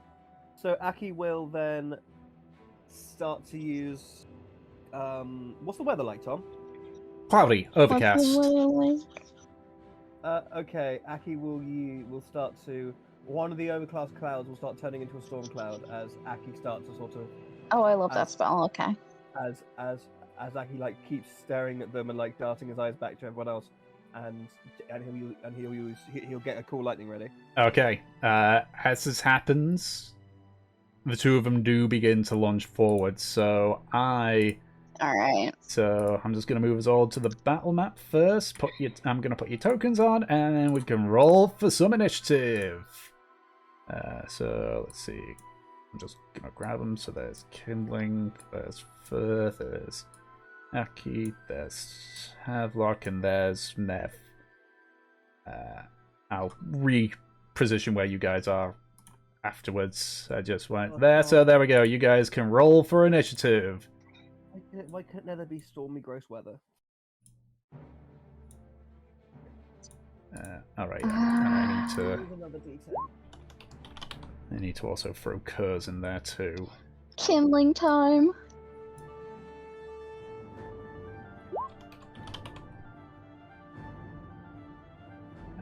Which one? I'll stick with the Wormling Why token. are you doing that? Come on. Yeah, I'll stick with the Wormling token for Kurz. Right, so... I'll just reposition everybody here because So I'm long to been in combat. Holy shit. Yeah, it's been a while. going Where? to assume that the marching order is roughly this. Right, yes, and sheep. Must. And sheep. Is there even a Here's your token? first fucking test, you guys. There is not a token for a sheep, so I'm just going to use the token and stats for a ram, which, by the way, has no picture. So you're just going to get a red token that just says ram. Okay, hold on. I need to. Whoa, get that is oh, wrong ram. When it said ram, it meant battering ram. No wonder it doesn't have a picture. Yeah, there is no... You know what? I'm going to still use the ram tag. I'm just going to narrow it down. Is it not a sheep thing? There is no sheep. Huh. Guy Gax. That is shocking. Let me see. Is there any? That definitely wouldn't be a good token. Okay, no. Is there a stats for a cow? I'll use the stats of a cow for the sheep. Moo. There we go. Cow. You guys know that cows go moo. So I'll just do that and that. All right. And now for the creatures that are approaching. So there's this. What happened to my initiative? The mod, did you roll for your initiative?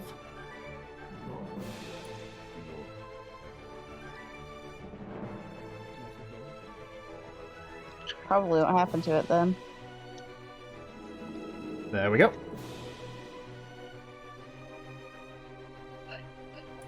Now,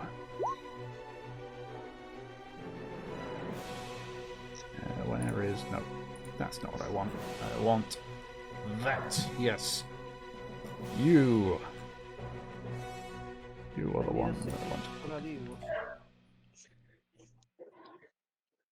Where is it? Oh, there we go. Now it'll let me roll initiative for...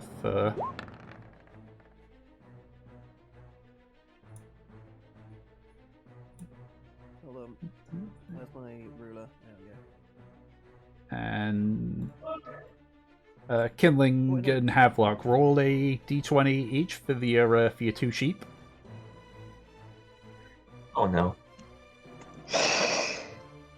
And they're in combat with you, so Tells me everything I need to know.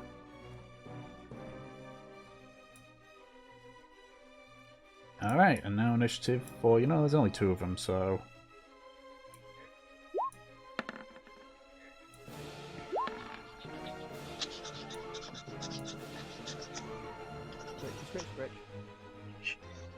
Yeah, buddy.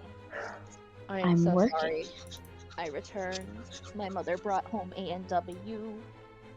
yep. Can you Glad roll to a be in d20 combat. for me, for your sheepies, and also so that we know what order they'll be going in, possibly. Apricot and You said roll a Wyndham. d20 for him? Yeah, just a d20. What did she get? What did she get from A&W? We got some cheese curds and some mini corn dogs and fries and the best, the diet root beer. That sounds like the most Midwestern meal possible. I have an Could be aunt better. that owns an A&W, so whenever we go out there, if we let her know she's coming, she just lets us get whatever the fuck we want for free. Alrighty. So top of the round, Havelock, you're up. Ayo, what's up? God, these things are fucking cute. You tried taming one. I could. That always goes well. Hey, it might. That's true. Lightning does right, yeah. I'm sorry, I just have to remember what level we are versus how many times this is gonna hit. We are not level 11. I would like to hit 2 times with the Eldritch Blast. Yeah, two jump. Okay, on the, I assume, the bottom one here. One's Hit going me this way, once. one's going this way because they are both in range. Hit me Okie dokie. twice. Where the fuck is Eldritch Blast? I wouldn't Beep. ban. First one misses, second one hits. Alright, so the top one takes the damage, the bottom one didn't. Alright. Is that everything, or...? I would like Dawes to fly over towards this one with the command annoy. Wow. Taunt, basically. Yeah. Taunt, stab, whatever he feels falls under the umbrella. Annoy of the category. Alright. We'll go with Taunt then. Roll a d20 for me then. This will be Dawes attempts. Okay, yeah, no, that'll definitely work. Right. So, is that your turn? Yes, sir. Alrighty. It is now the tiger creature that you weren't able to hit. Tiger creature. It's going to charge right at you. And it is going to... Where's the sheet for it? Did I just accidentally close it? No, it's right there. It's hiding. Yeah, he's going to hit you with 3 attacks, yeah. So... the first attack is a bite attack. That's definitely... Anything over 17 will hit. What was that? Anything over 17 on half block's gonna hit. Okay, well that's good because that was a 11. Second one's a natural 20. And the third one is a natural 18, so the 2 claw attacks are going to hit. So first we'll do the non-crit claw attack. So for you take 10 points of damage for the first hit. And then for the crit, it is 18 points of slashing damage. Oh, yeah. Ow. Oh, yo. Well, you know what, Peach? You get your dream. Havlock's gonna have some pretty scarring now. Yeah, so it's sort of like it tries to clamp down on your arm that was still like outstretched, but you just pull it back in time. It sort of like leaps up onto its hind legs and claws down at both of your arms. One of them you sort of like feel get caught on your collarbone a little bit as you're able to pull off away. Alright, and The rest of you, as a free action, hear Havlock wailing. Ah! Alrighty. Kindling, you're up. Alright. Killing is gonna head on over here. Yeah. He is gonna rage. Yeah. And let's take a guess on what he's gonna do. Personally, I think he's gonna attack twice, with the first one being reckless. Okie dokie. I was going to say he was going to have a nice little conversation with them about how it's inappropriate to do that, but I digress. Can you take my game plan away, please? Okay. First one hits, second one misses. That is fair. Okay. That is turn.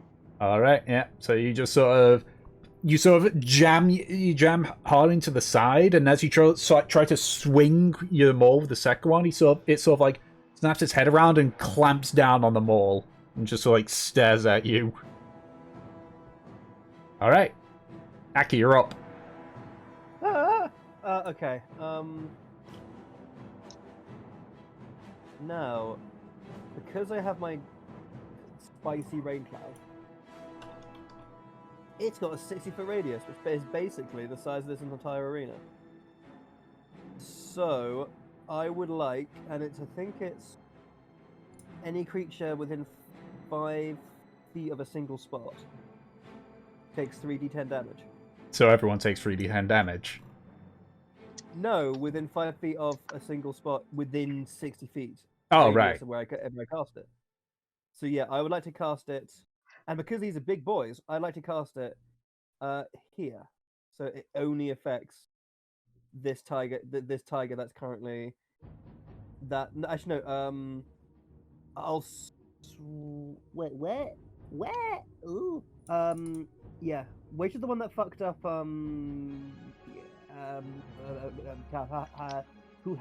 The one that's directly next to Havelock. Oh yeah, that makes sense.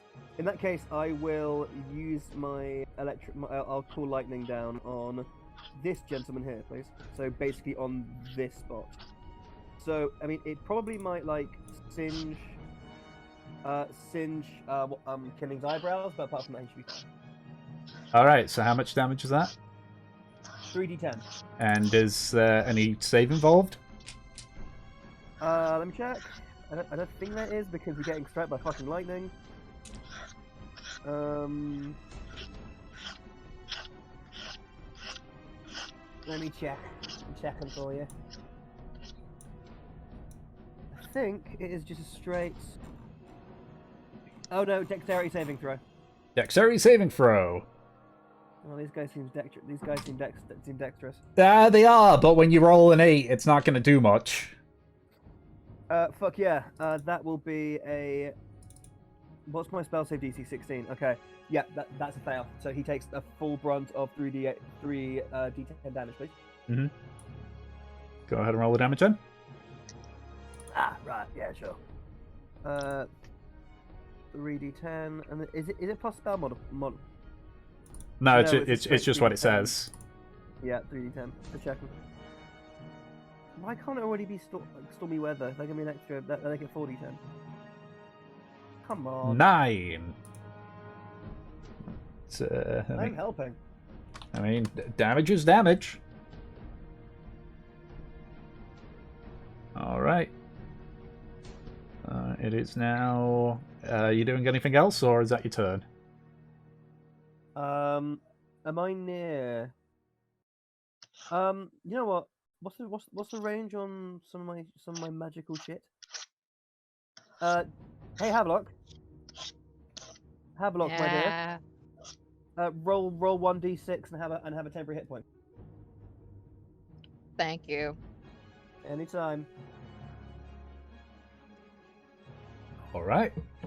And with that, my turn is complete.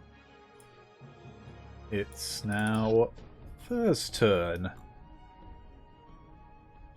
What is Fur gonna go for?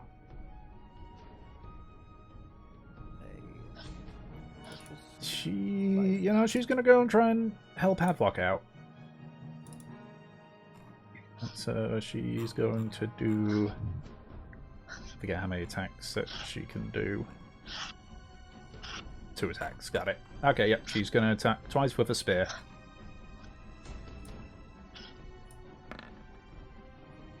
Okay.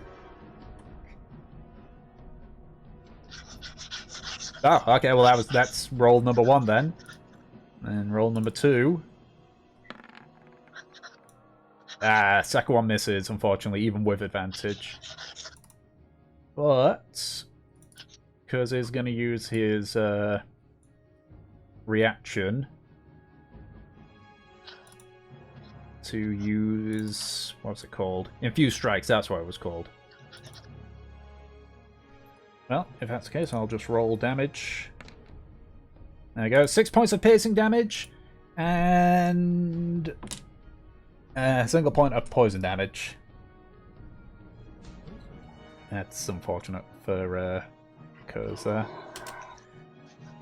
So at this point, like, first stabs into the flank of the creature. You watch as Kurz almost like spits like what looks like some phlegm, but you sort of watch as it goes up and then instantly darts towards where the where Fur just dealt the wound.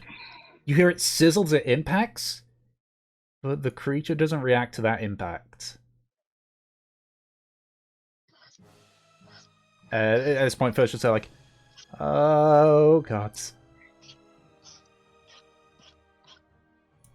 Mev, you're up.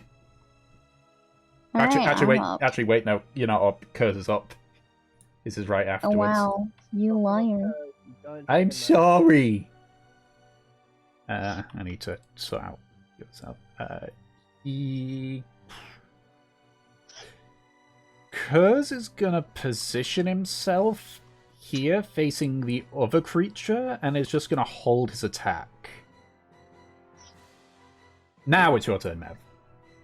Now it's my turn. Yeah. Alright.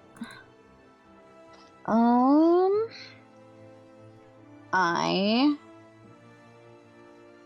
first I have to fucking move to them.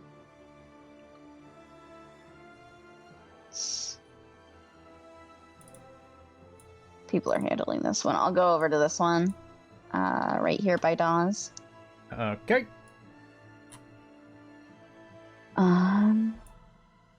And I will go ahead and...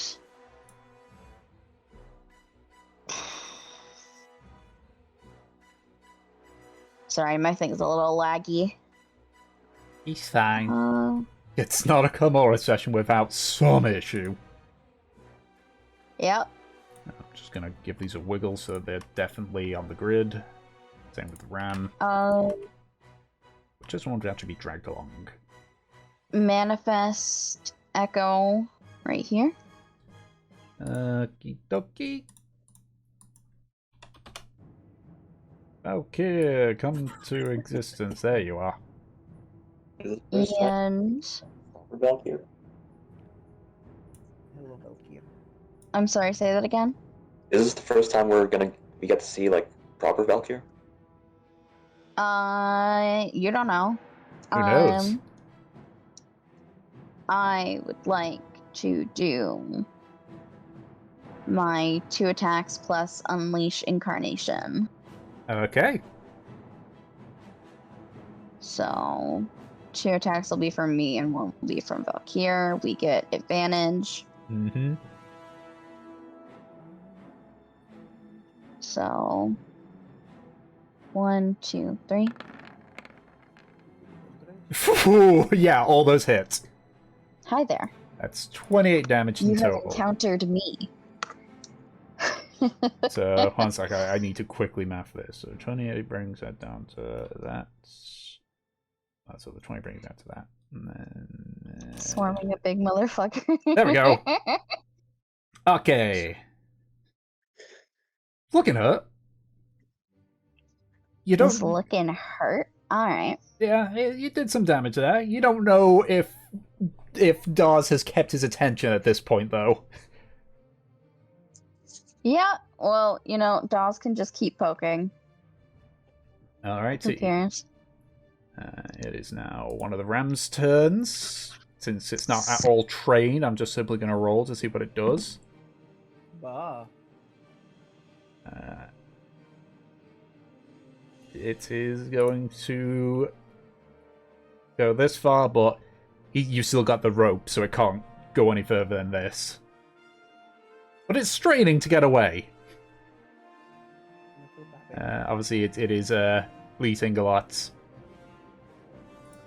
It is now time for the other creature that just had its shit kicked in by Nev and Valkyrie.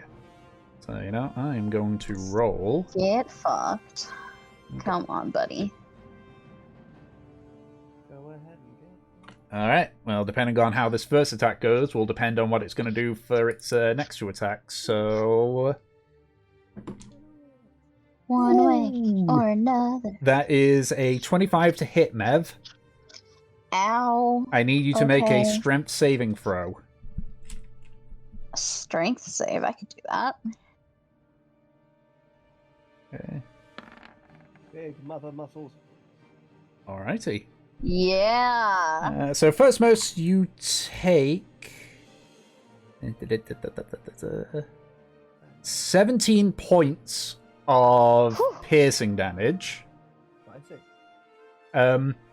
As it sort of As you're twirling your glaive around, it clamps down hard on your wrists, Oh Jesus! and it sort of like begins to sort of like thrash about, trying to throw you off balance. You sort of like plant your feet down and sort of hold on. Eventually, you're able to like pull your arms out. And now, if that's the case, I'm gonna just roll again because it's not too sure if it wants to keep going for you or. But I'll just roll for its next. Who's it's gonna? Okay, that is very unfortunate because its next two attacks are for you, Mev. Okay.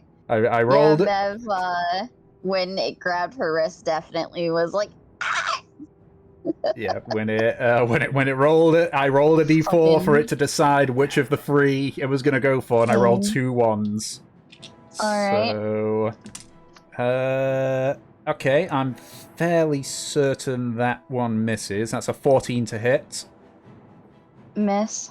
Okay, and the second one's a dirty 20, so that's definitely gonna hit. Yep. So, for your... 20. So you take on your next hit 12 points of slashing damage. 12. That is. Yeah. I am bloodied. Yeah. All right. Yeah. So you sort of pull the glaive close to you to sort of like try to make yourself a smaller target. The first hit sort of like scrapes against the thankfully enchanted wood and just sort of like bounces off. The second one finds purchase on your leg as you're sort of like stepping back. Lovely. All right. Okay. The second Fuck round. me. Let's see what it's gonna do. It's holding its nerve, but it's still gonna readjust itself a little bit. Kinley's gonna talk to these guys later and be like, and they're gonna be like, "We fucking hate you. Why did you bring us here?" All right. Top of the round again. Havelock, you're up. I would like to continue to blast close and far range, please. Okay. I'm pretty sure with Eldritch. Well, yeah, with ranged attacks, if you're as close as you are there, the attack on this one will be disadvantage. I'll take it. Okie dokie. So roll twice. Once one with disadvantage. There's our disadvantage. That's a miss, unfortunately. That's yes, a miss, unfortunately. God damn. That's fine. I'd like to move around the beast to... Okay, so 10, 50, and 25, 30. Yeah, just enough. Thank you. Or... I would like Oz to continue his actions, and I end my turn. Okay, Daz is gonna make an attack at this point. It's pretty clear that that this thing is at least smart enough to know the bigger threat, so he's just gonna try to make himself a bigger threat. That's not gonna hit. That's a 10 total. That's not gonna hit. Daz tried. It's okay, Dawes. Now, I expected it. the other creature is gonna decide which of these 3 to go for. Okay. You know, I'll let him do that first attack, see how it goes. You're about to be attacked, Kingling, by the way. Understood. No, that's a miss, never mind. 10-4, good buddy. So, just... Okay, I'm going to stop rolling that dice, because I've literally rolled 6 1s on that d4.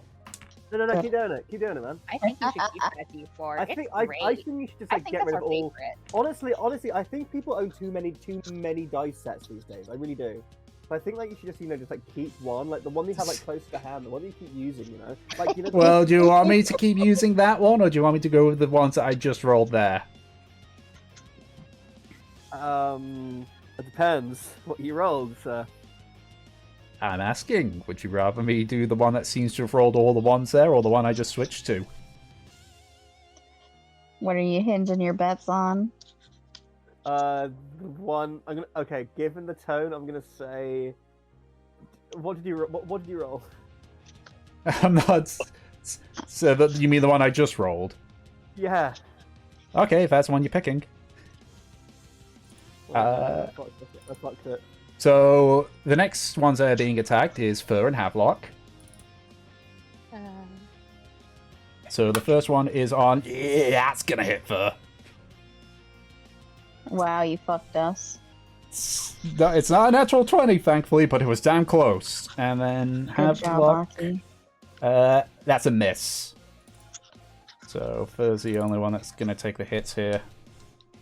Don't knock her brains around. She just had surgery. Fur is going to take 12 points of slashing damage.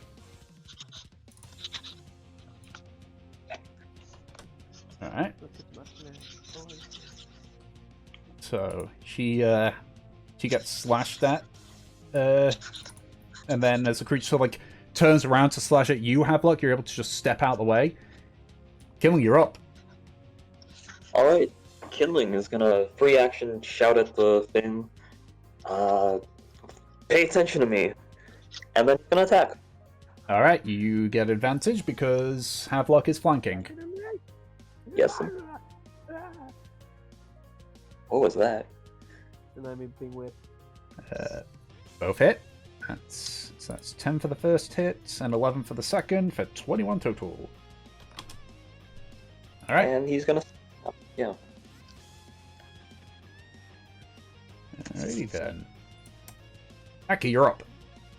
Yoo! Okay. Yeah, Well, Aki. I can't remember the rules, right?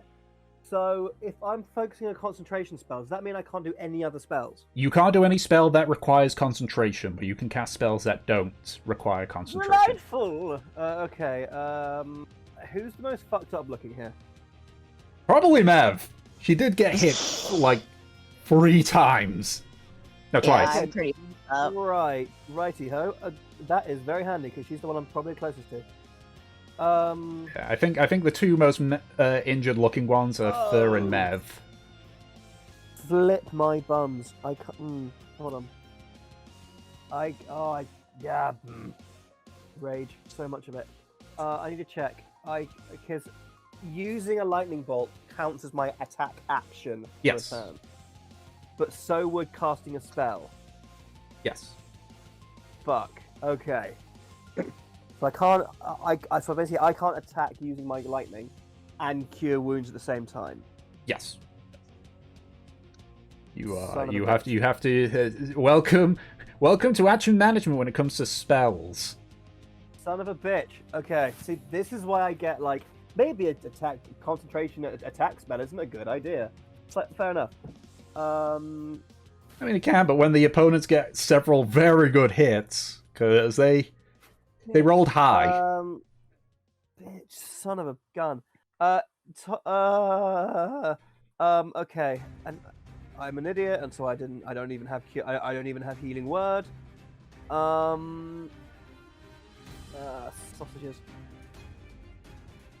Sausages and beans and bacon. I'm good. I'll. What you doing, Yeah, Aki? buddy. Okay, fucking what's her name? Mevelair. Roll 2d6 for me, please, and add 2 temporary hit points. So, 2d6. because Cure Wounds is touch, so you would have ran right up to her. Yeah, exactly. Palm of Summer Court is range. And then I'm going to use a lightning strike. At least I got 2 temporary hit points. I'm going to. All right, you do used it Palm here. of the Summer Court, right? Sorry, got Palm confused. of the Summer Court. It's at range. And Okay. then I'm going to use lightning strike on this bit here, so that it hits this bastard, but none of my friends. He rolled a natural 1 on the save, so he's going to get the full damage. Fuck yeah! Watch this be nothing. Yep. Well, when you say it right before you're going to roll. God fucking damn it! Oh no! Oh no! All right. Oh, Is that your why- turn? why? I think that might be my last turn ever. I think I might just leave. I fancy. You know what? Do you know what I hear is fun this time of year? Just walking into the fucking sea. I hear that sounds fun. I mean, hey, damage is damage. I know, but I got literally one off the minimum damage you can do. Yeah, Like, it the happens. maximum is fucking 30 damage, and I got 4 and 9 in the last 2 hits. Don't worry. At one point, when it really matters, you're going to roll that 30. He's hoping. That, or you decide to use it on a chicken and overkill it. But, you know, Yeah, details. exactly, when it really matters. When the big bad evil person is just a chicken. Okay, yeah, that's, I think, that is one's. Or I might move closer to Mev, actually. I'll move like here. Okie dokie. And that is my turn. Alright. That is my turn. So Fur is going to use a bonus action to tell Kurt it, just to sort of like look back at Kurt and be like, help Mev out, we've got this, I hope. I hope. And she's going to do the attack. She still has advantage, right, Kindling? Alright, so 2 attacks with advantage. And both hits. For a total of 11 damage. Alrighty. Fuck him up, man. Fuck him up. So that is first turn, because she's kind of holding it from going for Aki. Yeah, Kurt's... Hold the line. Oh wait, I need to increase Kurt's size, because he's a large creature now. Oops. Beefy boy. Alright. Yeah. Beef. Kurz is going to charge right at the creature and is gonna take part in a bit of fisticuffs. Woo! Which means it's literally only going to do 1 attack. Because that's all good. It's a miss. He Kurz rolled a 3. What is he like? Alright, so that is Kurz's turn. Mev, you're up. You sort of watch. Oh, okay. You sort of hear like the sound of heavy steps to your right as Kurz sort of like rounds the side of you and essentially is facing down this thing, which is roughly the same size as him. Okay, let me just hand something. How is the creature looking? It's looking hurt. You've definitely bloodied it, but it's not Okay, like it's not on death's door. okay. I think I could take another hit. I'll go ahead and do 2 of my own. Ugh.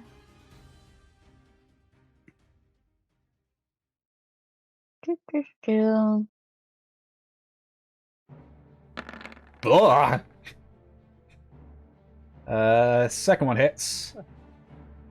What was that? Second one hits.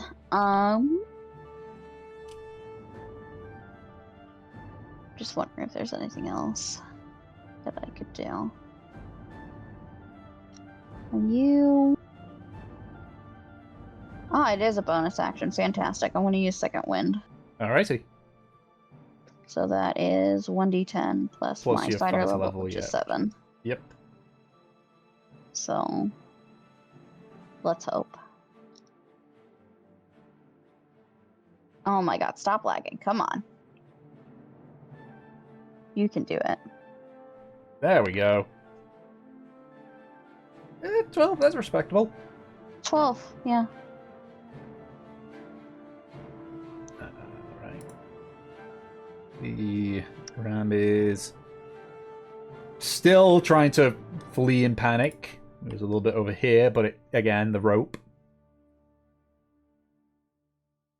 Now, for the creature up at the north.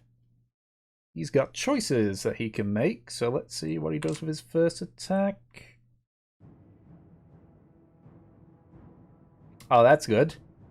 Kuz is about to take a heavy hit, potentially.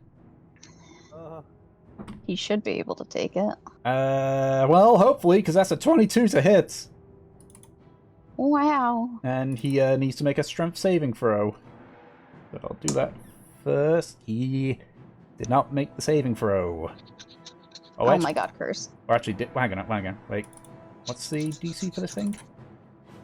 False alarm. He met the DC. Stop lying to us, Tom. Nah, he made it. I thought that the DC to beat was one higher, but it wasn't. He still takes 12 points of piercing damage. As it's sort of like rears up Kerr's matching. They sort of like try to bite at each other until the creature sinks its fangs deep into his neck. He sort of like he roars out in pain, but he is able to basically pull him off him. So now that's going for okay. And okay, I'm just going to say this right off the bat. You might, you might need to add 1 to the does death, because like if this hits, what's the DC of an imp?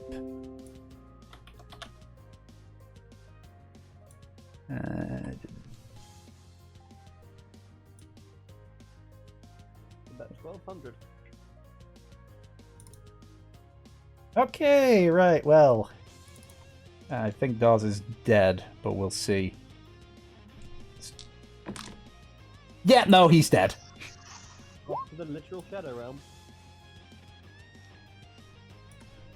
Yeah, so at this point, like, while they're fighting, Dawes, like, swoops in to try and get a stab. As the creature, like, backs away, you see its eyes, like, sort of, like, twitch to the sides. It just swipes downwards, basically pancaking Dawes into the ground. Before he just vanishes. And then the next one, he's going to continue his assault on Kurz. That might just... Nope. So you watch it, so the creature sort of like lunges forward at Kurz. The claws, like, you see it make impacts with Kurz. But you hear almost what's like nails on the chalkboard as the Kurz's scales are able to withstand the assault, and they just leave a scratch mark down his side. But Kurz doesn't look to have taken damage from that. All right, this round gonna roll to keep its nerve. Nope, it's lost its nerve. So it's still going across here, but it still can't do much. All right, Havelock, you're up. I would like to attack with Liamar, two-handed. Okay, with advantage. That. Yeah, that hits. And I believe that's currently all I can do. I don't think I have a second attack yet. No, I don't. I end my turn. Alright. It's looking about as damaged as the one that Mev and Kurz are fighting.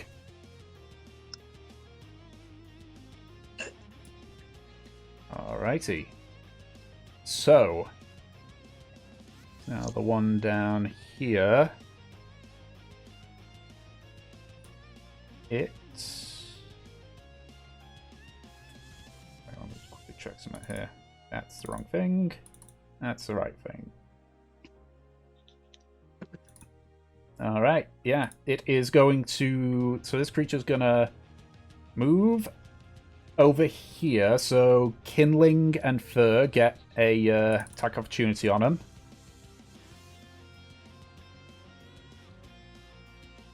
Yeah, so is Fur. Whoops. 13 misses. And he misses either way. So that's 14 points for that one. So that brings it down to that. You see it sort of like skid behind you, Havelock. As it does, you see it sort of like breathing heavily, which seems odd given that it only moved a little bit. Before you start to see a sort of smoke come out of its mouth. I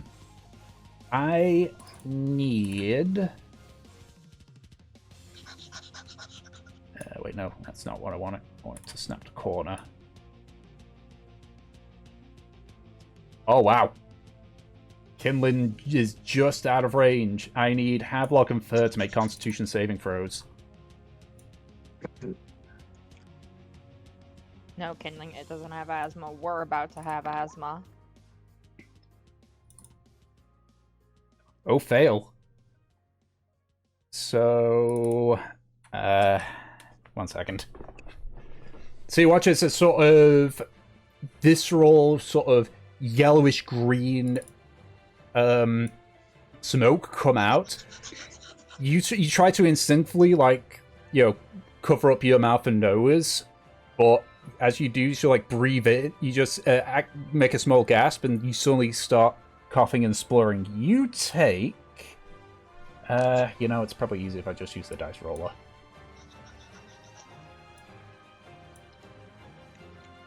Because this. I'm not gonna lie. I'm gonna be real with you. This is a lot of dice.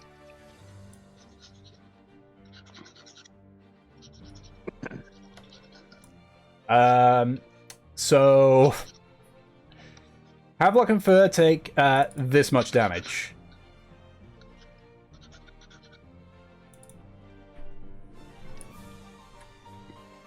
Ah. Yeah, and I just need Okay. and I just need to Why? quickly check to see if Fur has anything because of, you know, because of Kurz, but I don't think she does.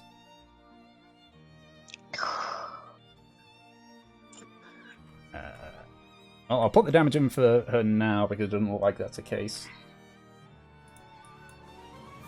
Fur's still alive. You know, somehow.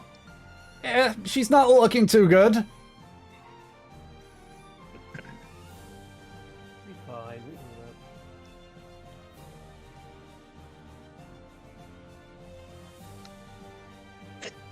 Oh, I completely forgot she had that fighting tail too. I can say, all things considered, that one extra temporary hit point really helped. You're down to a Oh, single wow. health, aren't you? No. Almost. Welcome. Almost. Fur's not looking too hot either. She... As long as it's not that fucking attack, I could probably take another. Okie dokie. Well, that's its turn. So, Kindling, you're up. Alright, Killing's gonna head right on over here. Alrighty, you're just gonna saunter up to it. Damn right. And... Let's see here. Oh. Okay, no, I'm not gonna try anything unique. I'm gonna keep attacking. First one, Reckless, please. Okie dokie. Actually, wait, no. Because is... Wait, what? Because the classified as medium? I thought you... Did I confuse one of them? Okay, well, the second one hits. So, I'll do the damage on that one. I just need to quickly check with what you call it, with the subclass. I could have sworn that he'd be classified as a large creature now. If not, it's fine. It's just flavor. Is that your turn, though, Kindling? Yeah, that would be about it. Okay, yeah, it is medium-sized. No, well, I guess I'll just resize, because it's fine. Didn't make a difference. Alrighty. Aki, you're up. Ah! Okay, which is the animal that's looking the most fucked up? At this point, this one. Okay, great. I would like to lightning strike the same one I've been doing over and over. Alrighty. Needs to make a dex save. So it doesn't get anybody. Okay, dirty 20, so I'm pretty sure that means it takes half damage. Yeah, it does. Half of 19, so that is 9. Yeah, that'd be 9, yeah. So that brings it down to that. Alrighty. So, is that your turn?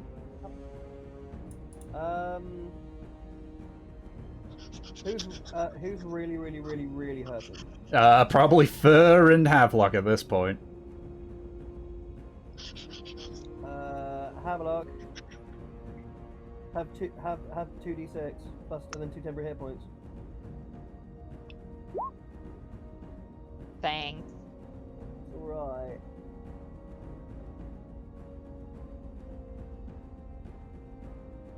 Alright. Let's say I don't do nothing. I never said you don't do anything.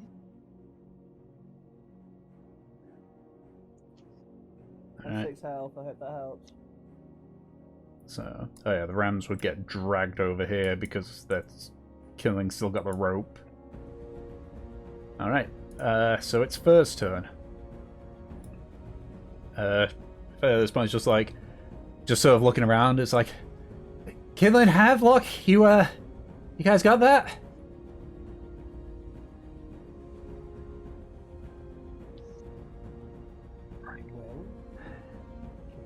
Okay. So Fur's gonna run this way. And is going to use the feat that she has, which is Mounted Combatant. Ooh. To quickly jump on top of Kurz and is going to do an attack on the creature. Yeah, so essentially she uses Kurz to get some extra height because she's small. Unfortunately, it doesn't give advantage because this thing's bigger than Kurz. Oh, both hits! So... and you know what? Hang on a second. Does this require a bonus action, or does it not? I just need to quickly check. Can you tell I've never played a goblin before? What, do you want to use Wrath of the Small? Yeah. Okay, yeah, it doesn't say it's a reaction or anything. Oh, there we go. You can use it another time equal to proficiency. Yeah, so she's going to use Fury of the Small for extra 3 damage. So that's 15 damage total on that thing. So, brings it down to that. At this point, both of them looking about as messed up as each other. I'm on a horse. It is now Kur's turn, but I'll move it over to Mev just while I do that, because Kurz only has a single attack. God damn it, Kurz. Oh, wait, actually, wait. He just met it. I thought this thing had an AC of 15, but it's a 14, which is what Kurz rolled. So that is another 5 points of damage onto the creature. Yeah. It's starting to look pretty rough. You're up, Mev. Alright. Alright, yeah. Gotta get rid of Dawes, because... dead. Oh. Alright. Time for another Unleash Incarnation. Alrighty. Let's go, Valkyr.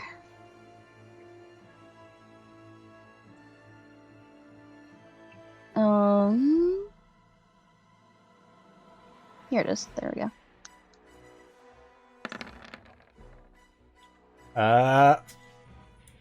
Does that kill? That might kill, actually. Yeah, that kills. Fantastic. So the two of you start like slashing into it.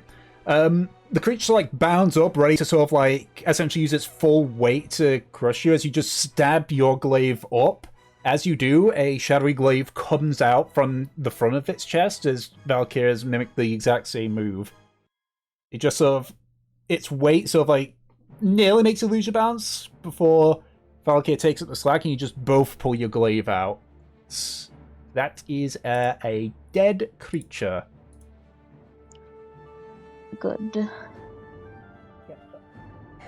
Okay, that's one. This other one's kicking our ass still. I will start moving over there. I can go here. Alrighty.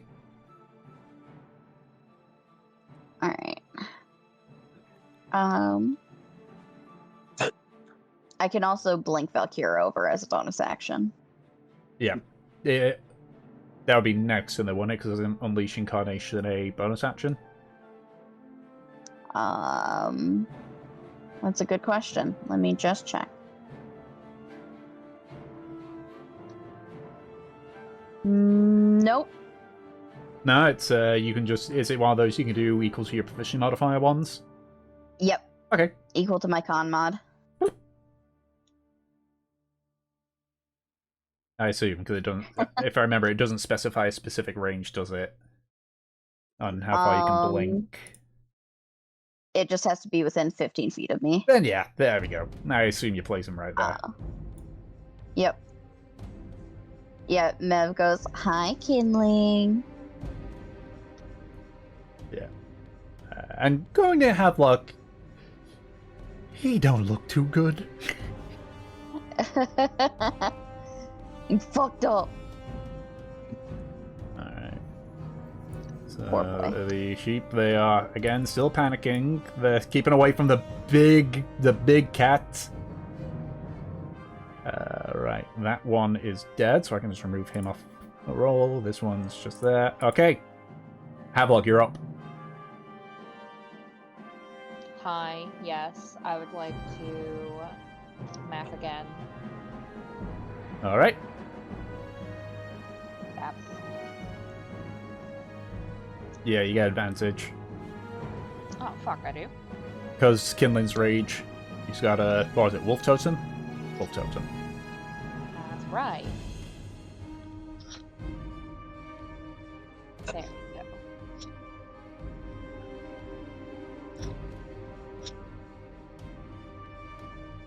go. Both miss, unfortunately. That's fine. He's just gonna end his turn. Alrighty. It's a creature's turn. Back to the good old D4, because I ain't too sure which is the bigger threat. Alright. You know, given the situation, it probably wouldn't. Okay. And... ooh, that's nice. So... I'm going to roll for this. Havelock, I need you to make a strength saving throw. Oh, god damn it. Eep. That's not the right dice. That's the right dice. That's a natural 28. Nice. So you don't get knocked prone. Hooray! You do, however, take 12 points of piercing damage. Alright. Man, those 2 hit points really helped. Creature's then going to step forward here and is going to go for Mev. Hi there. That's a dirty 20. Ugh. Yep.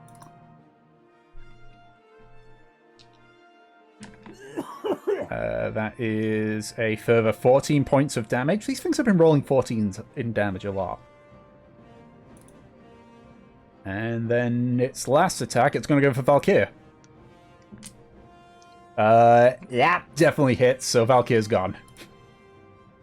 Poof. Alright, so that is... Yeah. So it sort of like lunges forward and bites into Havelock's shoulder. Somehow, despite, you know, not being particularly muscular, Havelock's able to sort of like keep himself on his feet. So like throw off the creature. He throws him to his left, and as he does, he just like the creature looks up at you and just sort of slashes across the your front.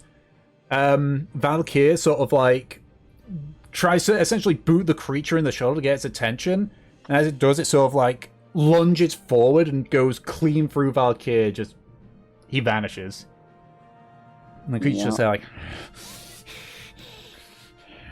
just turns back to the three of you. Hey, how's it going? Well, you can respond to that with your turn, Kindling. Alright.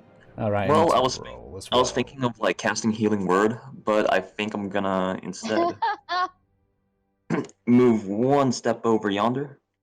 Yeah. And I'm gonna do what I always do. I'm gonna attack twice. Okie dokie. Second one hits. 10 points of damage. Things starting to look pretty rough. And I'm gonna finish my movement by heading over here. Alrighty. Back turn. Aki, you're up. Am I? I'm gonna move. Oh, that's not how you move. That's how you move. Gonna move that here, Yep. and then on its right flank, I Mm-hmm. would like to hit it with some Ligatling to avoid everybody else. So that's It made the save, so it's going to take half damage. you bum. Okay. Bing. So, Help yourself to 5 damage, please, Tom. alrighty. Actually, wait, no, it's roll. No, oh yeah, hold on. It's 4 damage. No, yeah, 4 damage because you roll Yep. down. You Yep. round down, don't you? Yep, you round down unless rounding down gets you a 0. Yeah. Because life is pain. Mm-hmm. And then I think, how's everyone damage-wise? Just checking. I got fucked up again, but I feel like Havelock or Fur could probably use it more.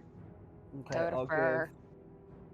I'll give my last 2 Summer Court to Fur. So, Tom, give 2d6 plus, and then 2 double hit points. Alright. Hey, she rolled pretty good on that. Nice. I love the fucking the temporary hit point you get. Like, it's so like unneeded. Hey, that one temporary hit point could save your life. I know, but it's just a funny little extra. I mean, what if we find out that Havelock had 1 health simply because of the temporary hit point saving him? Yeah, true. What is he, Fortune? I mean, Hmm.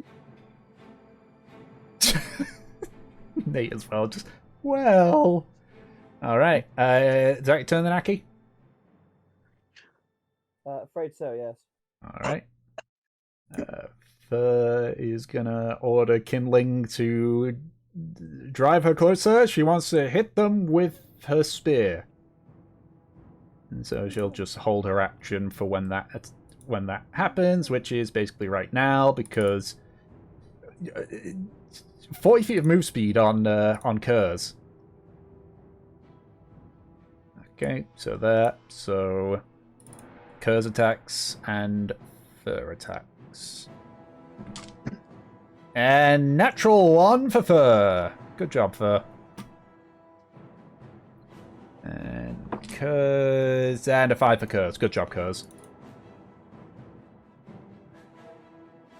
They didn't do too hot. All right, that is Fur's turn, and Kurz's turn. Mev, you're up. All right. Oh, Valkyr popped. That's fun.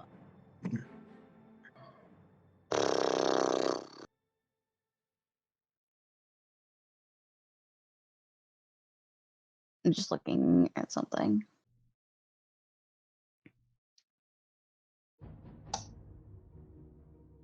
Where the fuck is it? Oh my god. Here we go. Okay.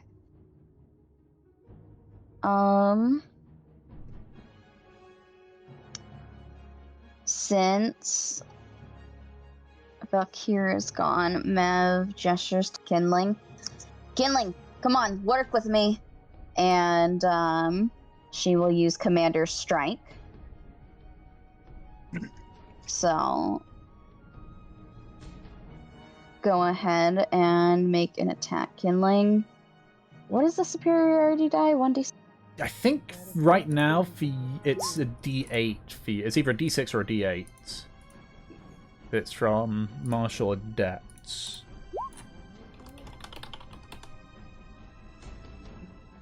That's the... Superiority die. Let me just look real quick. Yeah, I'm just looking as well. Martial adept, there we go. Security, D6. D6, yep. So, unfortunately the 9 misses.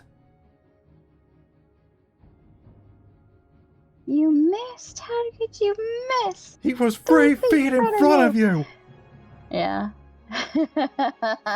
Alrighty, so that was one of your attacks. You still have your second attack. Just looks a little disappointed at you, but she will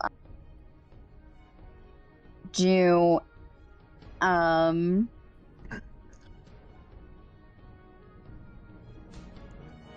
wait, aren't we directly across from each other, Kindling? Don't you get advantage? No, it's not directly across. It's not flanking, because you guys are there. It has to be here. Why is Kindling here, then? What? What? This could be a technical difficulty. I'm over here. Yeah, Kindling's here. Kindling's right here for me. I'm gonna just wobble it. There we go. Kindling's on the right button. Okay, it was fixed. Yeah. Yeah. I gave it a wobble. Confused. Alright. Then I will go ahead and do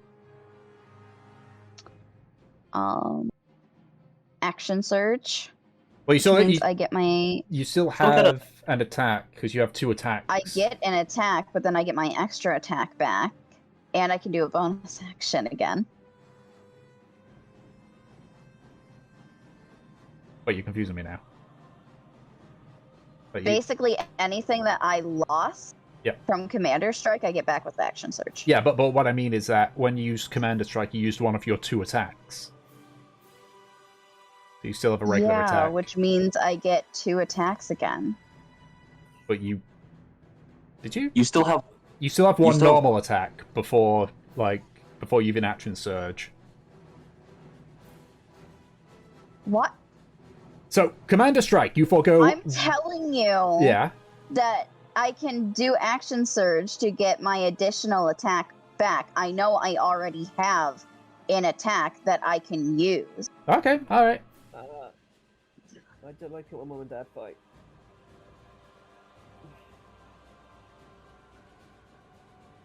Okay, fair enough.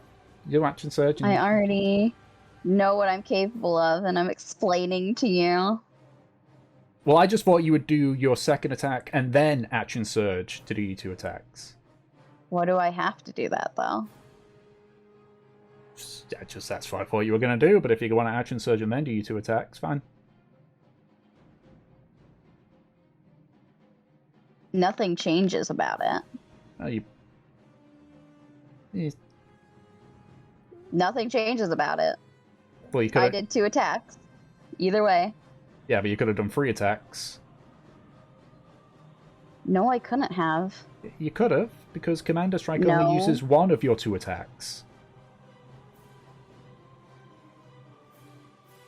That's what I mean. And you take the I get an extra attack either way. I lost my extra attack on the first one. Technically, you're right, I do get 3, but still, nothing changes about what happened. Alright, fair enough. There you go. Do you want those to be with advantage, because Kinley's still raging? Is it? Yep. Alright. Then I'll roll another. I'll just roll advantage on the last one. Yeah, all those hit, actually, so let's see. That one. Plus that. Plus that. Okay, how do you want to do this? I just beat it down. I had something else in mind, but Valkyr's gone right now, so I can't. Alrighty. So you tried to get Kindling to attack. He's sort of taken it back and tried to swing, and it just bounced harmlessly off the flank. You just said just take your glaive, so twirl it around and sort of slice underneath it. sort of like recoils back from the hit, you twirl again, slice into the side of its head. It tries to pull away, staggers a bit before you just casually stab forward into the roof of its mouth. And it just slumps down instantly. Get fucked. That was rude. Alrighty.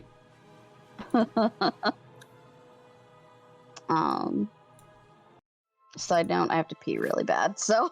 Okay. I'll get you up. Ugh. So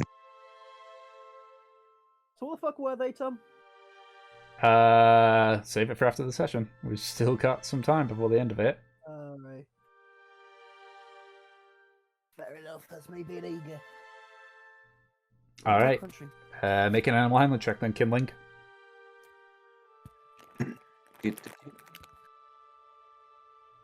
Alrighty.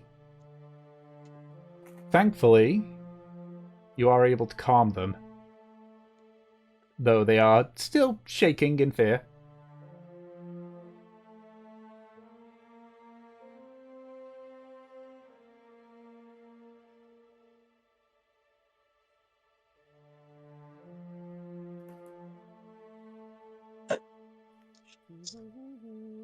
Although I will say it's pretty fortunate it got its breath attack back in its last turn, so it was going to do it again if it got to its turn.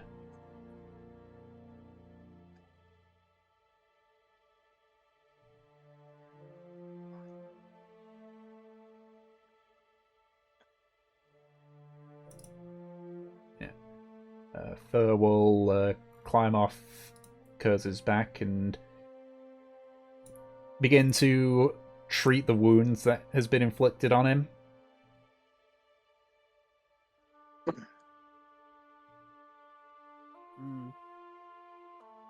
Who else around? Who else in the party? Who else is looking pretty fucked up? I think everyone but Kinling. He got pretty lucky. Oh no, he got hit. I think on one or two occasions. How many spell slots am I working with? I've been hit once. I could have sworn he got hit at least one time.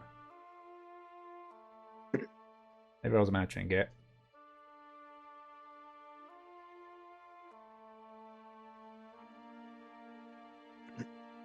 Hold on, how many spell slots have I got these days?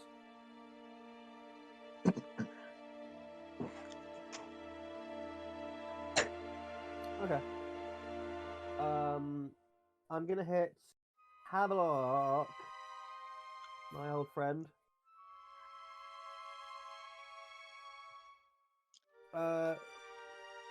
Havelock, you there? Yes, my friend. 1d8 plus 5 for me, please. 1d8 plus 5. 10. There's your new hit points. You're welcome. Yay. He's still laying on the ground, attempting to sleep. How fucked up is Spur looking? Very. No, that you can have my second level cure wounds. Alright, so that's So 2d8, 2d8, please. Plus 5. 2d8 plus 5.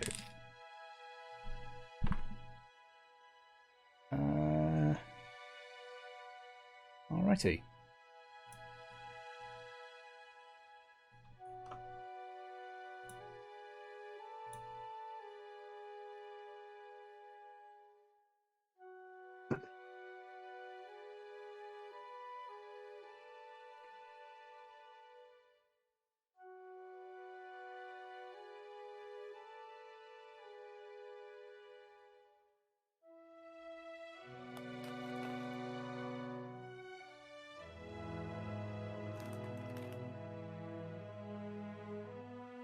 Okie dokie.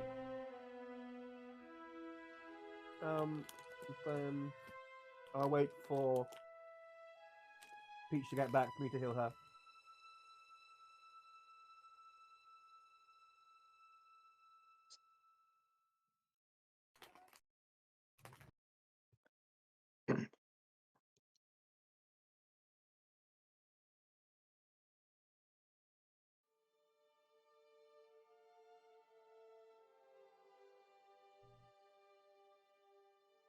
I think at one point, Fur was nearly at single digits. Oh god. And I'm willing to bet Havelock was at single digits. He was not. No? No, I just got scared. Yeah, these things were hitting very high for what. I mean, the dice roll damage is pretty high. But welcome back. Okay, What's up? you can have you can have 1d8 plus 5, please. 1d8 plus 5. All right. Um.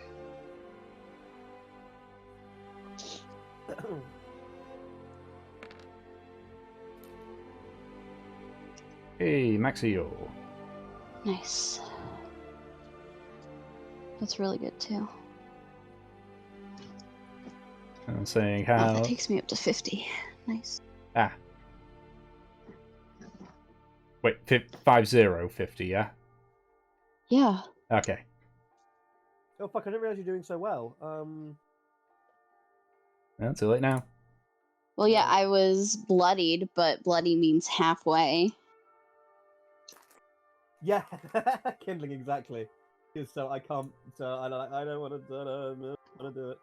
So yeah, I asked other people to do the rolls, so I'm not to blame for them. Yeah. So. Eventually, the adrenaline leaves your system from the battle. You now got these dead creatures just lying here. So, the fuck are these things? As she's asking that, Mev will start to like scavenge them essentially. Yeah, Okay. yeah. I goes, I haven't the foggiest idea, and he goes and ask Mev if I can borrow his knife. You want to borrow my knife for this? You don't have a knife? No, that is such a good question. I'm so glad you asked it. He actually doesn't. He doesn't? Wow. Yeah, Mev rolls her eyes and holds it out to him. We're gifting you a knife in Port Thunder. It doesn't need to be one as fancy and ostentatious as this, by the way. We'll need to get a couple of things anyways. Compass, climbing equipment, things like that. May as well get you, actual tools. Oh god, of course. This will be the first time at heights. This will be fun. Alright. And yeah, Naki will. I'll try to basically skin one of the animals. Alright, I'll help you. Use assist. Alright, survival check. With advantage as well. Yup. Fun times. And survival's one of the things that I get this in. And it's survival and perception that I get to add a d4. So Wait, we'll do that first one, so that's 20, that's 25. Yep, 25. So, yeah, I mean, with that, you are able to pretty much get to very immaculate coats. Obviously, damage taken during the battle notwithstanding. Yeah. Yeah. What's the fur like? Is it quite soft? Is it a bit scratchy? Can we like make blankets out of it? It's kind of akin to like fox fur. Ooh, okay. Yeah, it goes. Okay, this is quite nice. Perhaps keep hold of this, and we might be able to sell it in Port Honor. Or we could always make a blanket out of it. You don't fancy a brand new fur coat, do you, Mevela? Do we need one in this climate? No, but what if you need to go to a society function one day? Mev raises a brow at him. And when am I going to go to a society function? Well, whenever did you think you'd end up in the middle of the jungle talking to druids with a woman who can't do with a whatever we are in your past ideas? Fine, I'll take your tribute. I'm glad you made sense of that. It's so much fun that I can like stutter over my words and be a complete idiot. But I'm like, he's got 6 charisma. He'd probably do it.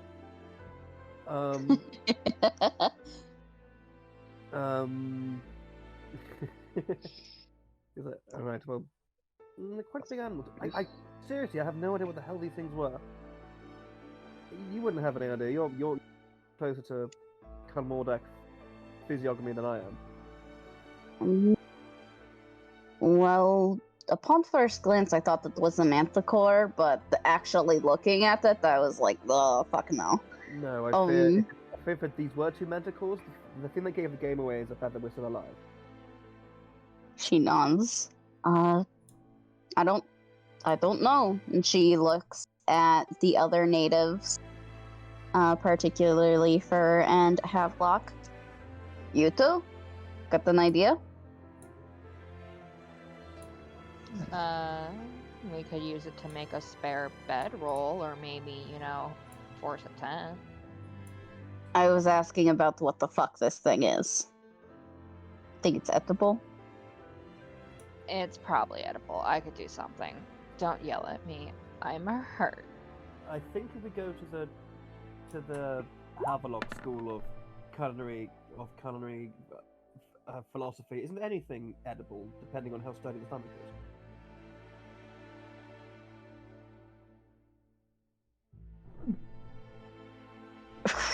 Mev, Make a looks nature at check, King Aki. Link.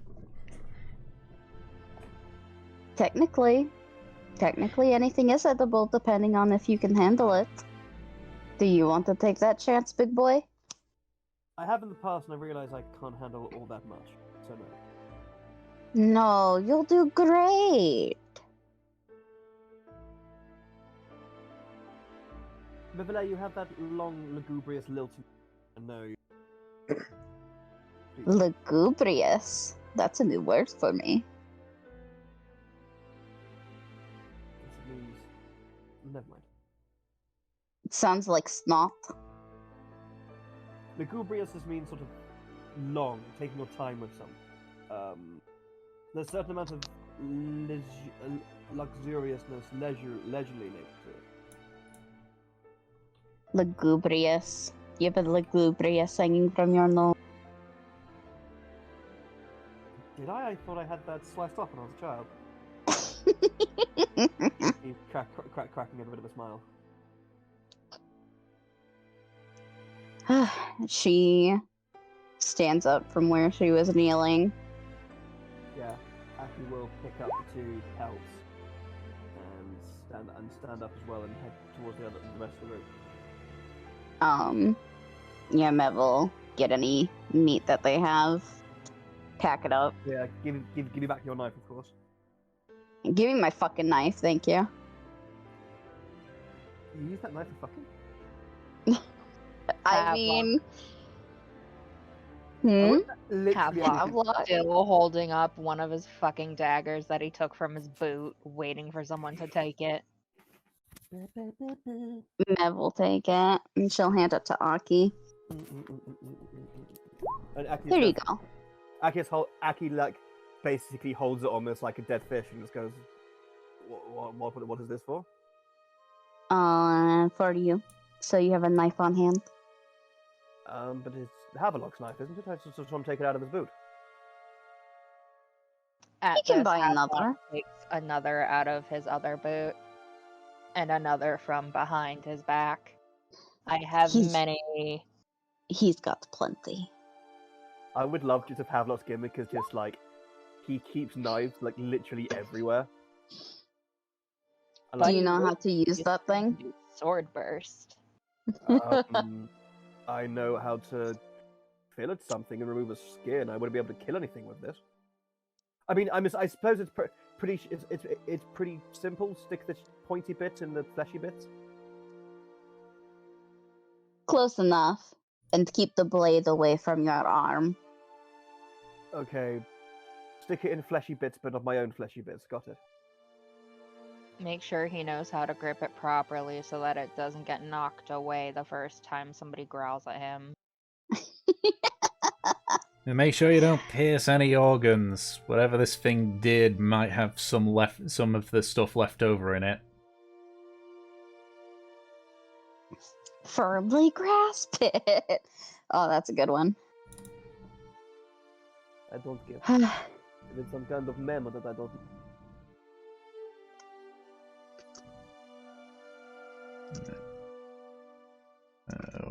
While you're getting as much meat as you can, the sheep are still scared. Will they accept your apology, Kindling? Oh. Yeah, you're gonna be experiencing more of that, Billy Buddy.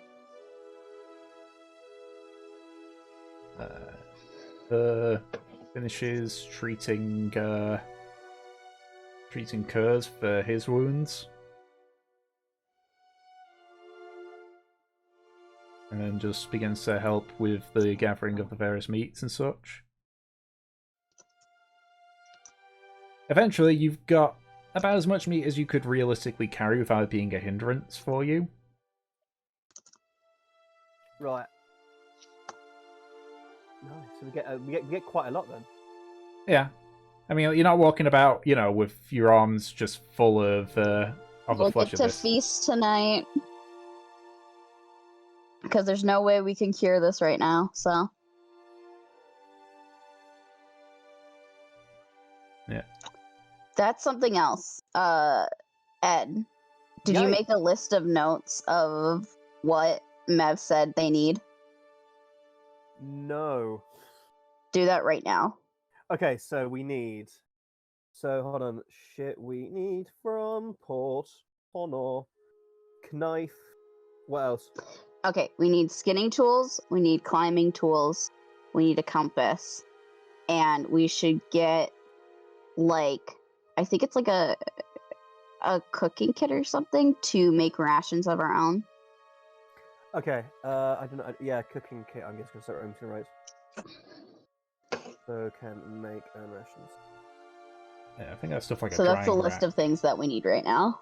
Yeah, great. Okay. Cool. Yeah, that has been written down. It's been set into stone. All right. Just keep that in mind. Yeah. Alright, so eventually you finish the gathering, and you're left with.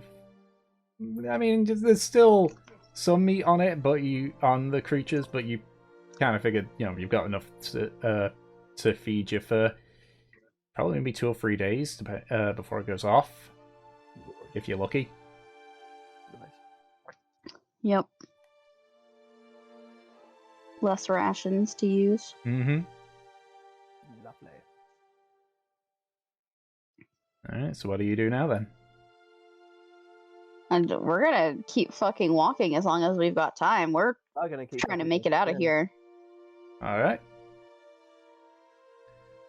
Somebody roll another d10 for me then. Alright. Who's next? Fur. Yeah. Fair? Thomas. D10. Ace. That is the wrong notes. I was gonna say, I hope that it's more mosquitoes. Alright, so the afternoon part of your journey is uneventful. Everything seems to be clear. And so as night begins to In the fall... corner of your eye, you spot a villa. What was that, sorry? In the corner of your eye, you spot a villa. Maybe, maybe not, who knows. Hmm. Well, thankfully, your first day of travel, the afternoon, is uneventful. So as the sun begins to set. You're able to finally take a rest and set up camp.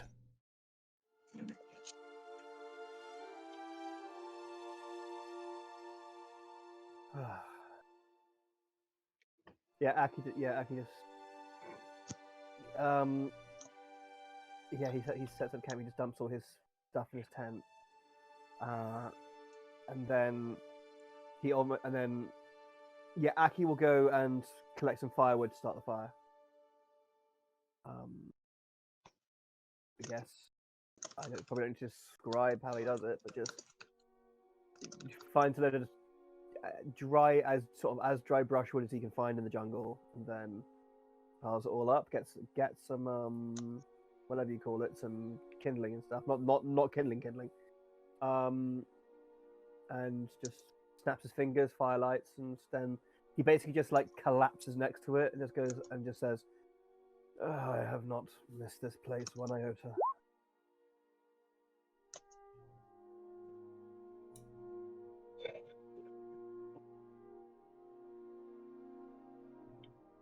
I was kind of hoping for at least, a day before shit came out as fast.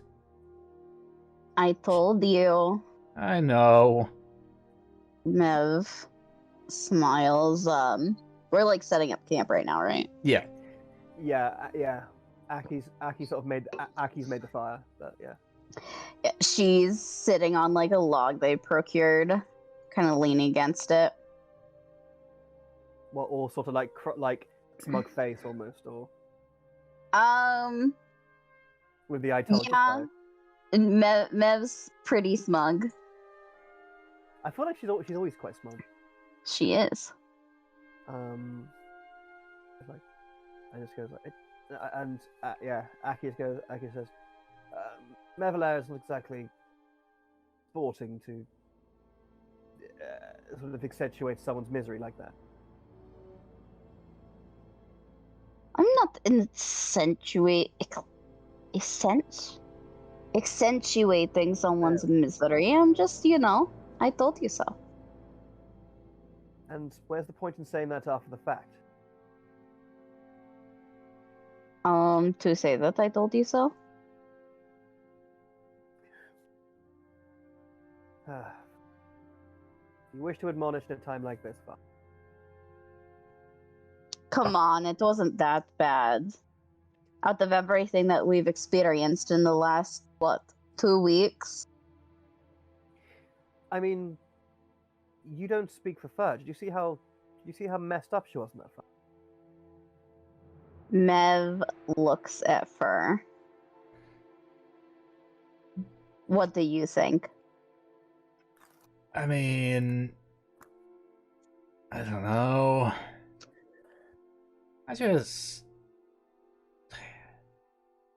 All the stuff that's happened, I was kind of hoping at least one day where, bad stuff wasn't happening. She nods.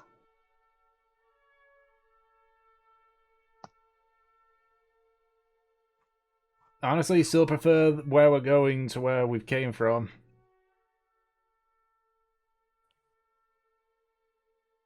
I'm sorry, repeat that? Still prefer where we're going to where we came from. You are going to love it in Fourth Honor. It's a totally fun place. Kind of a party town. She grins. Really? I've heard Port Honor's just a den for pirates. It's practically a second home for pirates, anyway. What do you think pirates like to do when they're on land? I don't know. Never lived in a port city. Steal and We like to spend money, get drunk, and party. Come on. If we're going to be on land, we may as well make it fun. Most of us kind of get, you know how some people get wobbly on ships when they aren't used to them? Yeah. Exactly. That's how pirates are a lot of the time on land, at least for the first little while. It's kind of gone away for me, but you know, you're used to the rocking of the ship a lot of the time. What do they call it? Sea legs? That's right. So, You get to earn them. So what you're saying is they lose their land legs. Mm-hmm. That's weird. Once you've spent long enough on the boat, you'll understand. Get used to it even. Actually, you aren't from the main island, are you? No, came from a little island just northeast of Smagin or Toe, somewhere around there. So, you were actually on the boat for a considerable amount of time, right? Only for a day. A day? That's how long it took? Yeah. Must have not been very far. We went. Was it? It was either a day or couldn't have been any longer than a week. We went to Port Mar and then moved over to Sangan. Ah, the barking of wild dogs in the distance. Yep. Canines howling at the moon. Yeah, she nods. And Mev gestures to Aki. You were on a ship for a fuck of a lot longer. You're from a whole other continent. Well, yes, but I didn't come here on a ship. You see, druids have their own ways of traveling that doesn't involve. It doesn't involve more sort of mundane methods. You didn't go by boat? No, I didn't. It's something of an advanced technique, but druids can travel through plants themselves at a certain level. Really? Well, like Yeah, Navarre They did? take people with them. Okay. Sorry? Sorry. My own druid knowledge freaking out a little bit. Yeah. Yes. So is that what Navarre did? You know, to get us to that grove and such? Possibly, yes. Yes. Essentially, it takes a very incredibly complex and abstract way of imagining the mind in connection to nature and sort of seeing it in terms of energies and simply placing your own specific energy frequency within, placing it within that flows through all living things, and being able to simply using trees and their roots as physical conduits, you're able to transport your way from, well, one tree to another. As long as you know one tree and know another one, you can use its that's its physical anchoring to the natural force, to the natural lines of lines of arcane power, and go from one to the other. So it's almost like instantaneously. blinking with trees. Yes, but while blinking, you sort of appear, you step into another dimension, I believe, blinking, or another plane of existence. With Mev raises brow. with what the druids do, it's more like we compartmentalize our essence and transport it through the existing currents more than we step in one place and step into another. We change. I don't really understand the difference. It's there. I suppose to the layperson there probably isn't. But I may know a few arch druids who, if you said, "Oh, it's just like blink," they might get a bit offended. I didn't say it was like blink. I said it was like blinking. It was like blinking. Yes. My mistake for leaving out the ing. How terrible of me. You're referring to like a spell or something, right? Are you not? Isn't one of the more common ways of mages and wizards to go from one spot to another is through something called blink, I believe? Blinking or something? No, I'm talking about blinking, and she snaps her fingers and appears by Aki. Valkyr takes her place by Curran Furs. Yep. You know, blinking. Mevla, have you ever seen anyone else do that? Well, she looks back at Valkyr. Minus Valkyr.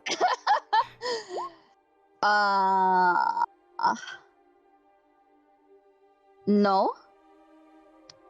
Right. So again, you are not aware of just your sheer remarkability, Mevla. The fact that you can do that is something that not everyone can, and it is not as, despite you can do it as easy as you take another step, it's incredibly complex. Well, what I'm asking is, these spells, the one with the plants, and she knocks a tree, and blink and everything. Aki sees you do that, and about half a second later, he pretends to wince with pain. They have to be similar, right? I suppose it's similar ends, but different techniques, different methods. In the same way that there's, what's the old saying? There's many ways to skin a cat. Or I suppose there's lots of different ways to make a vessel that can float and transport you across water. You don't have to do the same one every time, but the outcome and the process and the intent is the same. It's the same thing with a lot of magics. It's just some people wish to be from one place to another almost simultaneously, almost instantaneously. Druids have their own way, wizards have their own, and seems, well, whatever manner of thing you truly are does as well. So, what you're saying is they're the same in result, but different in method. Exactly, yes. She nods. Yes, the effects, the form changes, the effect stays the same.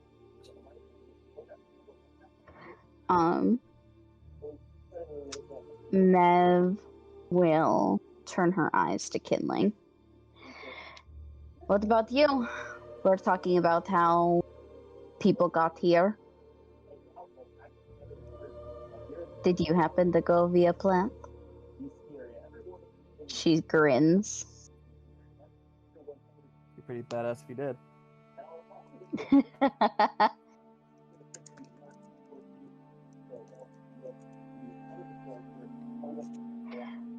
She asks, basically, how did you get to the mainland, and did you go by plant? She's clearly joking on that last one.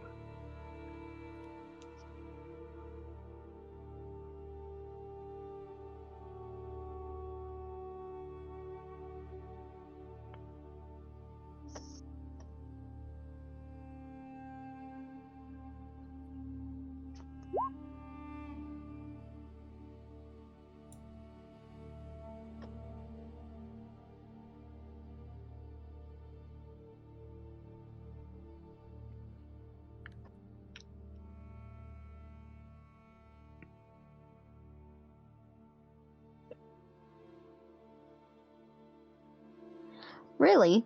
I thought you were, farther up north, maybe on the islands?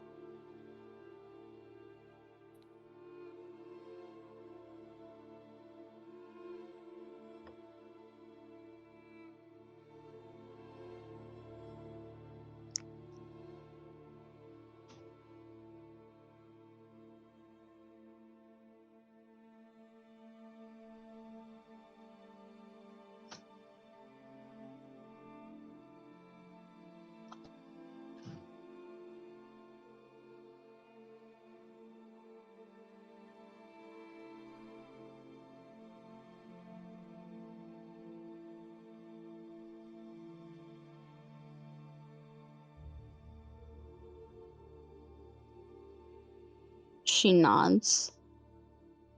Then, how about I change the question? How did you get to Tow?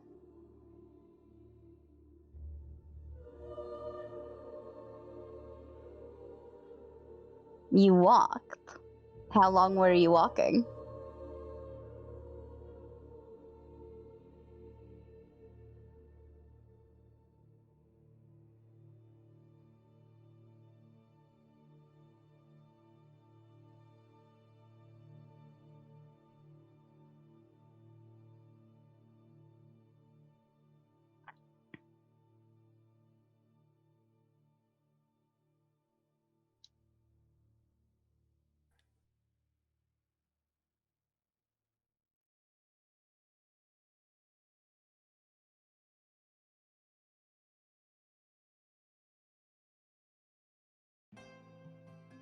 Seems a little, aimless.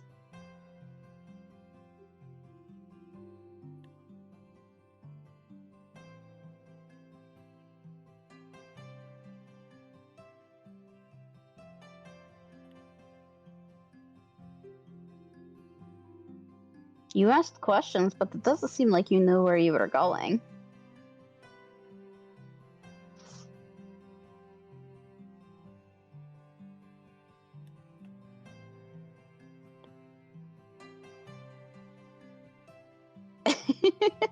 So I was right. Aimless. Or perhaps directionless is a better word.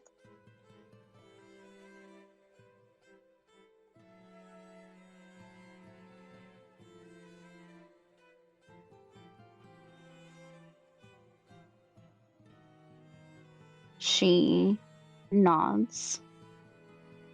And, she's by Aki right now. She leans up against the tree that she knocked on.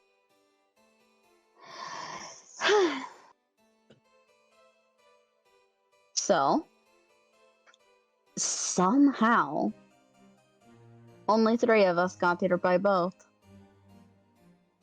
Despite the giant fucking sea in between one of us. And she looks at Aki. Yeah. Aki was kind of like just like dozing off, like staring into the fire. Yeah. She shakes her head. Looks to Havelock. Well, I guess correction. We were brought here by wave. Not so much boat. What does that mean exactly? So you sort of fell overboard and washed ashore here? Yep. We did.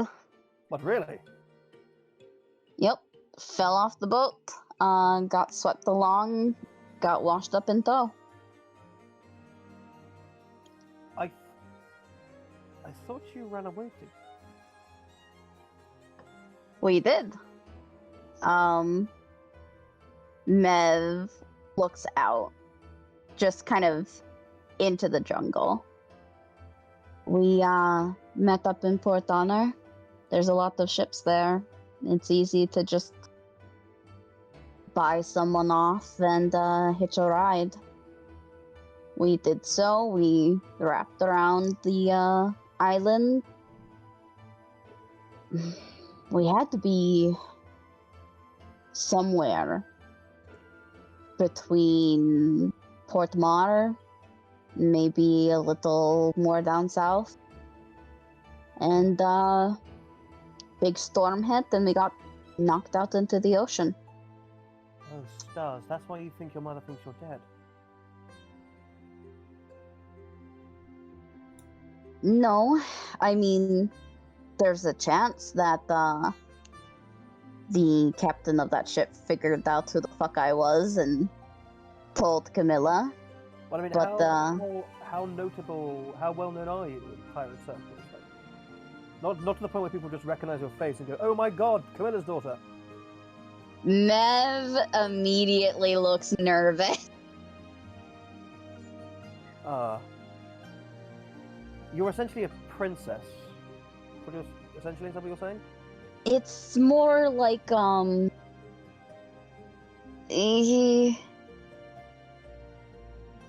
my mother is a crow's nest captain. She's kind of like a governor, and there's only 4 of them. So the crow's nest is like the governing council, essentially. Yes, so basically I Yeah, guess if you want to go through pirate tiers or whatever, I guess I am. Yes, you are, I suppose, as close as they can be, yes, you are a pirate princess. Right, that might make Portona difficult. The captain that we chose, the ship that we chose, was fairly new. Someone new to the community that wouldn't easily recognize me.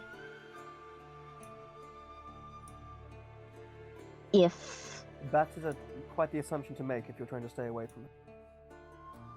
It was the best chance that I had. There's not many people that would take me. In fact, most would haul me back over to her instantly. And if they saw me with Havelock,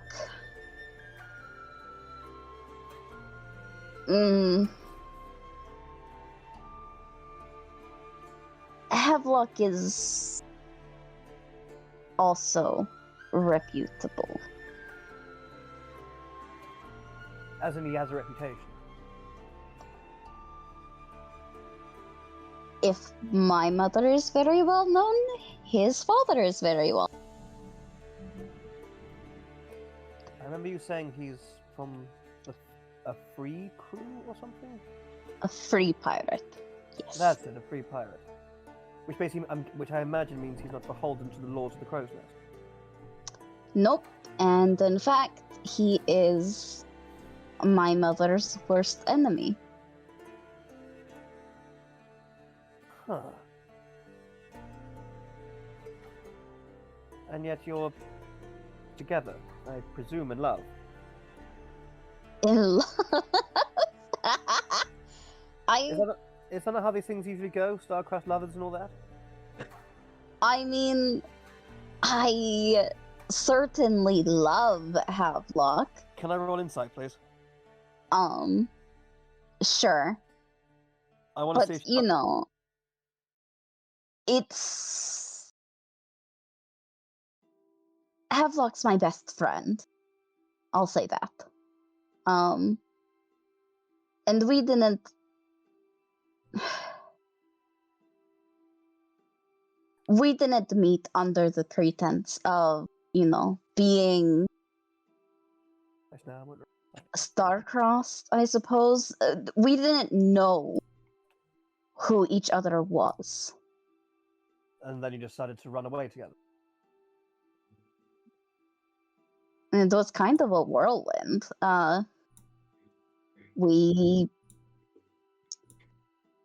met in a fight, got talking afterwards, we got super drunk, and we just kind of took off after a night of that.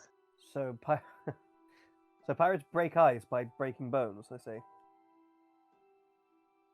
She grins. Well, technically we met by cracking a few heads. I'm not sure I needed to know specifically what bone you... What? Did you roll deception? Not deception, insight, sorry. I didn't know. I didn't roll insight. Okay. I changed my mind because you kind of sort of spelled it out. You basically spelled out what I was looking for. Who knows if she's being truthful, but if you want to take it as that, sure. Aki kind of would, I think. Yeah, Aki wouldn't pry too much anyway. So it was very unintentional on our ends. So you accidentally commissioned someone to take you both thousands of miles away from both of your parents on a whim, essentially. Well, Havelock isn't involved with his father. In fact, I'm pretty sure Havelock admitted that his dad's like right now, supposedly. Oh yeah, his dad, was his dad supposed to be like the pirate king or something, like the person from the Zemahan story? No, his dad is just like an infamous fucking smuggler and slaver. Oh boy, okay. He's like criminal number 1 right now. Yeah, he's notorious. But Havelock was like, they all drowned at sea, supposedly. Fucking. It's a pretty strong, supposedly. It was kind of a little both. Like, we met and connected on the whim. We left intentionally. Not really because we thought we'd be too much in trouble at first. That came later after we kind of pointed the finger at each other and we were like, oh, you're this person. But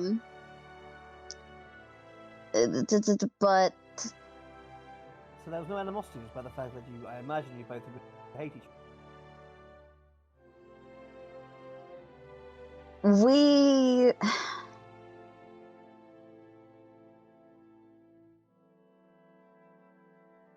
We got to know each other before any pretenses.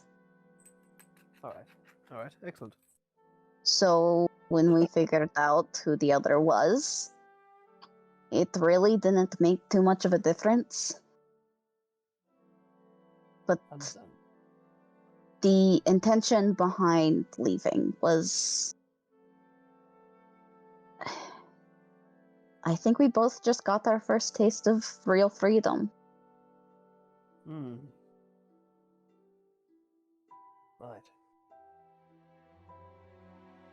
Interesting. And so you decided to... You found that feeling intoxicating and wished for more, essentially. That's right. And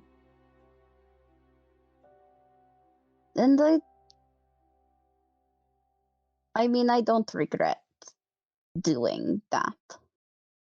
No.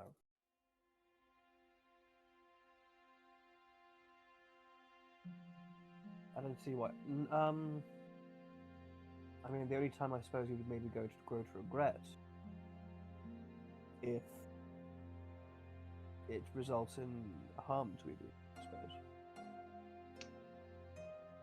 She nods. So yeah. That's... I think now you know every detail of how Havelock and I got here to this point. Interesting. Alright. I think, well, apart from the whole tree thing, I think mine's far less interesting than yours. I mean, hey, Fur has a dragon. I feel like that takes the cake. True. That is true. A magical dragon who literally cannot leave her side is pretty good, I must say. Honestly, my parlor trick is just making water jump from one cup to another and asking a tree how its day's been. That's still pretty cool. I mean, like, I don't know, being able to affect and speak to the literal laws of nature, it's pretty awesome. But yeah, if we're going for interesting. And I can also do this, and Aki will wild shape into a tabby cat. Aww. She kneels down, gives him scritches.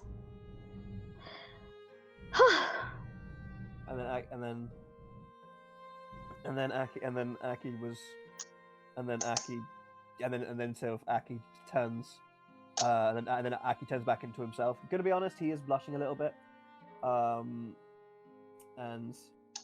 he goes, well, I suppose that is a boon. I think that's the first time I've actually transformed into a cat. I think. don't know, it just sort of felt right. Mev thinks about it, remembering drunk Aki. She's not gonna say anything though. If he doesn't remember that, then who? He doesn't remember that. Zip. Aki, She will yeah. look to Kindling. Yeah. Well, Havelock's apparently passed the fuck out, so I don't know. Want me to be your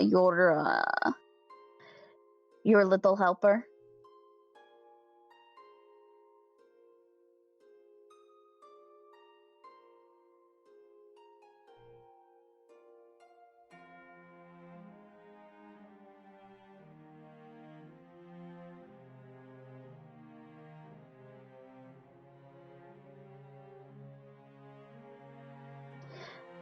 We can save it over, the next couple of days.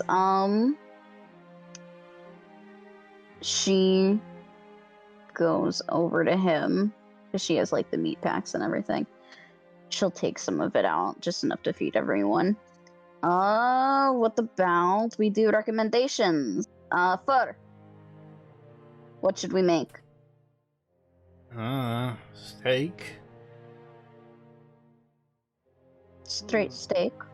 Yeah. Sounds pretty good. How lean, how fatty is the meat exactly? It's fairly lean. You can't exactly make sort of a nice rich stew out of it, or some sort of consomme. Make confit. Well, yeah, that's kind of what I was thinking. Confit is literally cooking something in oil. And so Aki kind of goes, I suppose if you want to make it last longer, we could, I suppose, stew the meat if we have some. We have water. If you have some leftover sort of any cartilage or carcasses we could use to make the stock, or We've also got like vegetable rations and things like that we could throw in. And some vegetable rations. We could love it. I think maybe a nice hearty stew, or perhaps. No, I wouldn't. Although we are in the middle of the jungle, we don't really exactly need a warm heartiness, really.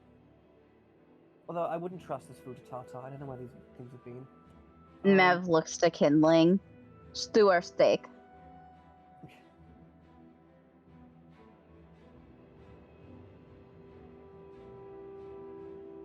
All right. Steaks it is. You win, Fur. Yay. All right. We will go ahead and make some food. I will be helping you because that -2 in my dex. Would you have to roll with disadvantage, Kindling? No. Okay. I'm pretty sure, yeah, it is dex. Yeah.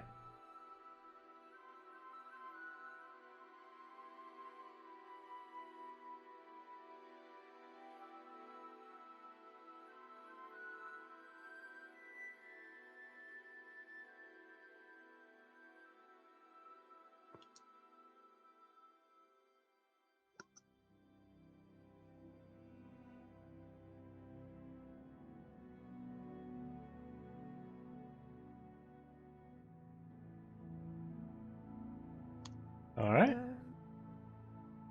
Yeah, you're able to cook the steak fairly easily.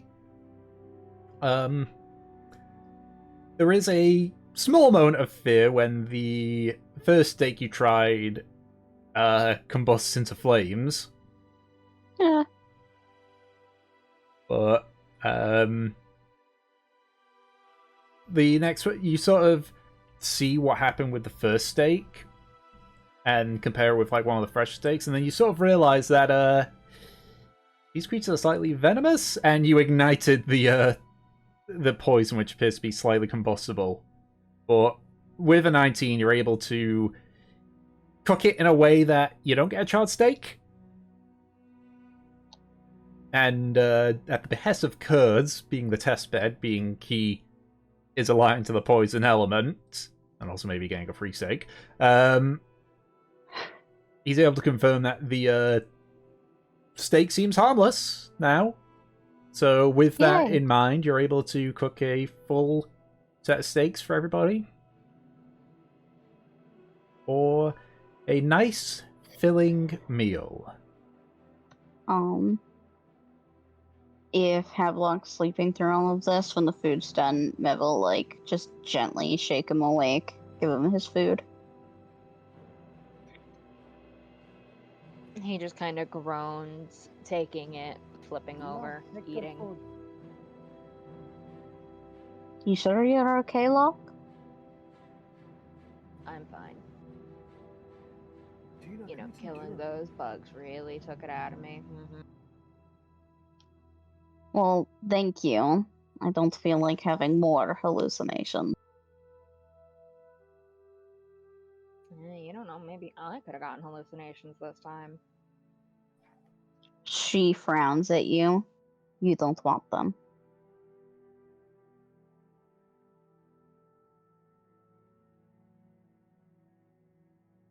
I wonder how Aki would deal with hallucinations. She just starts to fix your hair, put it like out of your face and everything. Shut up.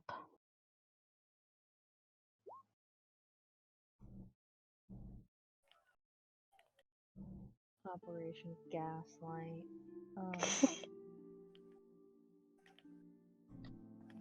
Food's pretty good.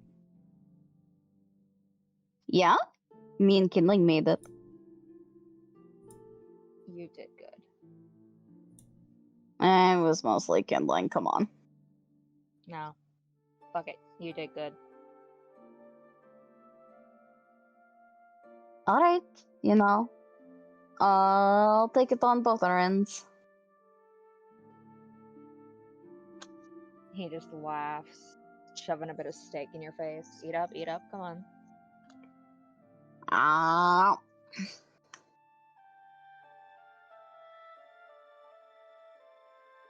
Yeah, she's gonna eat with them. How's everyone else doing? Everyone else having a good time?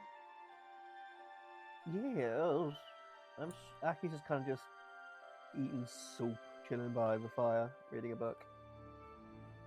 Just We trying didn't to make soup, we made steak. Eat your steak. eat my steak. Fine. He's kind of Maybe sort of he made his into a stew. soup. Out of steak store. He's in the soup store. Yeah, he's trying to buy some clothes. That's soup. See, I could continue this with the campfire question, but I think we stumbled into a really good one before, so. Yeah. Then also as well, I It think is. we're actually over our normal time. Yeah, we We are. Yeah.